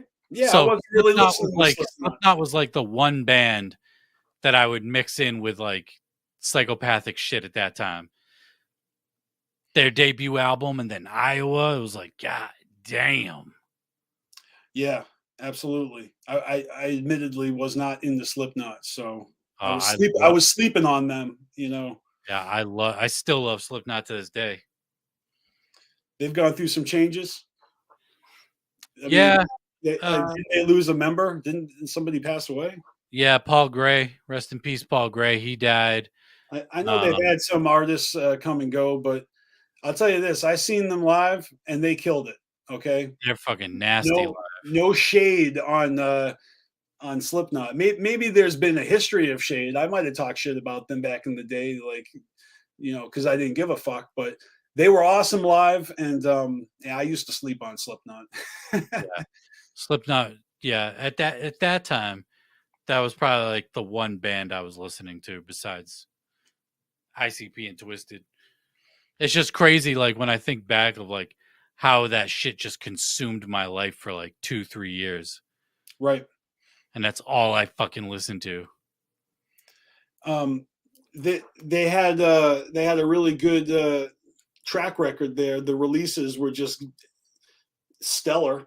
Yeah, everybody on the label had a release. Everybody's debut albums, sophomore albums on that label were fucking banging. There's no even Misery, man. I remember going to the record store and just happened to find the Misery's EP, the cassette. It was a silver cassette. I was like, I'm gonna buy it, man. It's Psychopathic, and I was like, this shit's even dope. Man, I really enjoyed when he re-released. It was like the 20th or 20th anniversary of Paralisla with the other half, like a double album with his Heaven and Hell. Had that new song with Violent J on it. I thought that was great. He put that out at the Gathering. And I thought that the second half, the new shit was fucking great. Like, I thought it was a better effort than the original shit. And I actually liked the original shit, and all the outtakes or whatever it was, that was an extended, it was like it was dope, So I enjoyed that Misery shit. Yeah, no, Misery's dope, man.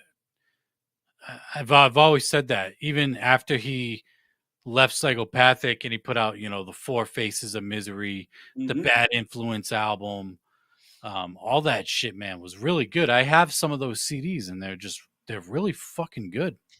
Those guys never gave up their hustle, man. Even when he got ousted from the Gathering, he showed up the next year selling his CDs out of his van right in front of the Gathering entrance. And it had a fucking Twisted diss song on it. Untwisted. Yep. I remember that shit. I would collect all of the, the singles and the leaked tracks and those diss tracks. So I have a massive collection of all these files. I remember those old tracks. Yeah. Old diss tracks. They're great. They're great. Someone should put them all together and make a mixtape out of all the diss tracks that go back and forth, shit talk. Yeah. Yeah. I remember the one line. It's funny because I'm doing this thing on Instagram where I talk about a random album every day. And I was just talking about Misery's the Red Eye album, which has Untwisted on it. And his boy on that song had a line on there. He was just talking shit at the end. He's talking shit to Twisted, Blaze, and he goes, "Anybody killer, you gonna be somebody victim." I'm like, oh shit. Let me ask you this: have you heard or do you know of the new Blase Rose collaboration Trine with Roxy Red and I want to say Iana? I don't know if I'm pronouncing your name correctly, but it's like a trio, and they have an EP that just dropped. Have you heard that? Have you heard of that? I have not. Blase doesn't go under her name Blase Rose in that project. She has I think an older go by. It's kind of like how Boondocks falls back on Turncoat Dirty sometimes, which is his original name. So right. I guess Blase's original name is Tippy. Okay. And, so Tippy it's Tippy, Roxy, and I can't remember the other one's name, but yeah, they got a new album that just came out. I said before on your show, I'm a fan of female MCs, so I checked it out, and I'd say it's worth a listen because I feel like they evoke a couple things. Like, the songs themselves are very like girl power-ish. Yeah. So I'm not relating with them, because I'm not trying to like fuck that dick and, be sexy like they are, but it's very like female aggressive, that they're trying to take it there, yep. So they could possibly, get a huge following of support over that sentiment, but I can't ride like that. I think they have some potential. Like the songs sounded like it was like this female Dark Lotus vibe, or maybe more of like a Suicide Boys, or, so they'd be Suicide Girls. Well, there's already a Suicide Girls, but those are pinups. I'm talking about the Suicide Boys, the rappers. Right. Do you listen to them? Are you a Suicide Boys fan? I'm a big Suicide Boys fan. Those dudes are the shit. Yeah. I don't want to say I have. I think I've already done a deep dive on them. I think I've already heard all their albums one time, but I don't know. I haven't taken to them as much. Yeah, I love their shit, man. I saw them at the House of Blues in Boston a few years ago, and oh man, that was crazy. They killed it at the Gathering. So I really hadn't listened to them before then, but at the Gathering they put it down. That's dope. But I wasn't a fan of them at the time, I checked their shit out afterwards. Yeah, they kind of just came out of nowhere, but I'm an old head, so I'm not paying attention to the newer music. Right. In the artists that I am that are on my radar, pardon me if I can talk properly, they don't release music that often. So it's like someone pops out of nowhere, like Choir Boy Dank all of a sudden has a new album. All right, cool. Right. I'll check it out. Like, yeah. Barely hear from that dude. Right. Yeah. By the way, I haven't heard it yet, but that's on my to-do list is to check that shit out. I saw it came out recently. Yeah, it just dropped. You probably already heard it. I know you follow him. Yeah, it just dropped today. I listened to maybe about half of it. It sounds good, man. Oh, it came out today? Yep. Okay. I think he must have. I saw a promo for it like yesterday or something. So yeah, he's been promoting it the last couple of days. Right. It dropped today. He's messing with a couple different sounds, which is dope to hear. Well, see, I don't know his old stuff. I probably should do a deep dive on Swagtooth because I haven't even heard all of Ouija's old shit. Swagtooth is the shit. Yeah, I was sleeping on them. I was sleeping on a lot of people, Yeah, like I said, it's hard to keep up with everybody. It's a fact. It's just hard to keep up with everybody and everything. But to hear Ouija's evolution from Swagtooth to what he's making now, man. Oh, I love it. It's Ouija's killing it. I listened to the albums. They're all pretty fucking good. You know, I think the He last just gets one better and better. the last one I heard in entirety was Pretty Ugly 2, and I dug it a lot. I dug it a lot. Really good. I still bump the shit out of that. But yeah, I already said it. He kills it live, which is great. You know, that's how he's going to keep himself going. Yeah, he does. It's some good shit right there. Yes, sir. But I think I'm gonna bounce out. That's awesome. I appreciate your time, man. This has been a hell of a fun of a show. You know, I didn't get to do everything I wanted to do. Kind of fucked up the brackets. I had a couple other segments that that'll be a lot better off on a different episode. But every guest I've ever had has the same open invitation to come back on.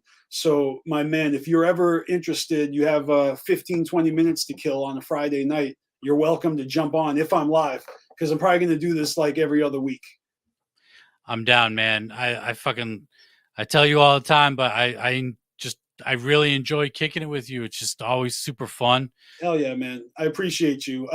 It really, I mean it. If you wanted to jump on anytime I'm doing the show, I'll give you the heads up so that you can schedule, but you're welcome to jump on and make a cameo appearance like the genie in Pee-wee's Playhouse. Mecca hi, Mecca hiney ho. Romebone's here to fucking give us his opinion on whatever the fuck is happening this week, and NFTs and fucking right.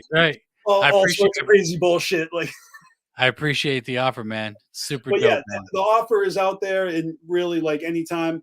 And don't worry about it if you don't have time or not interested. You are welcome back on the show. I'm going to keep the show going. There's a bunch of people that have been hitting me up. You know, they want to be on the show. And I wasn't really going to do that many, but I think I'm going to do a little bit more. So BeastMaster abides. Fuck yeah, dude. It's that's what I like hearing, and it's what I like seeing. So it's fucking dope. Yeah, it's a lot of fun too. And everybody's real kind, you know. I know it's a little bit of a shit show sometimes, but honestly, I've seen worse. You know, there are streams out there that have a lot more dead air. You know, I'm just out here winging it, doing my best, and y'all are my people. So we'll go back to doing giveaways and stuff. You know, I'm not promising anything, but I'm just saying there might be extra copies of Wicked Vic the Weed that we'll be giving away in the future. I hear tell that may be going down. But, you know, check out the other fucking homies, Don Chaos, Scotty Balls, the Carnival Spirits crew. Shout out to Lakeland Lunacy, who just had a birthday. Shout out to everybody who I saw at Juggalo weekend. Fucking love you, motherfuckers. And Romebone. Everybody go subscribe to his YouTube channel. Follow him. Go follow the links in the description of this video. Follow him on your favorite social media outlet. It looks like you're on Twitter, you're on Facebook, you're on Instagram, and you've got the podcast. And of course, you know, you're on YouTube, part of the YouTube Juggalo community, holding it down beneath the dirt. You're the shit, man. Thank you very much. Thank you, Beastmaster. Much fucking love. And yeah, I look forward to doing this again. Hell yeah. All right. And I'm going to wrap up the show as well. So I really don't mind keeping it short. 2.5 hours is not even that short. It's just short for me. True. Yeah. All right. You guys are the shit. I'm Beastmaster. I'll catch you again probably in a couple of weeks. All right. All right. Sounds good. Romebone, take it easy. I'll catch you later. And always remember to fuck the fuck off, motherfucker.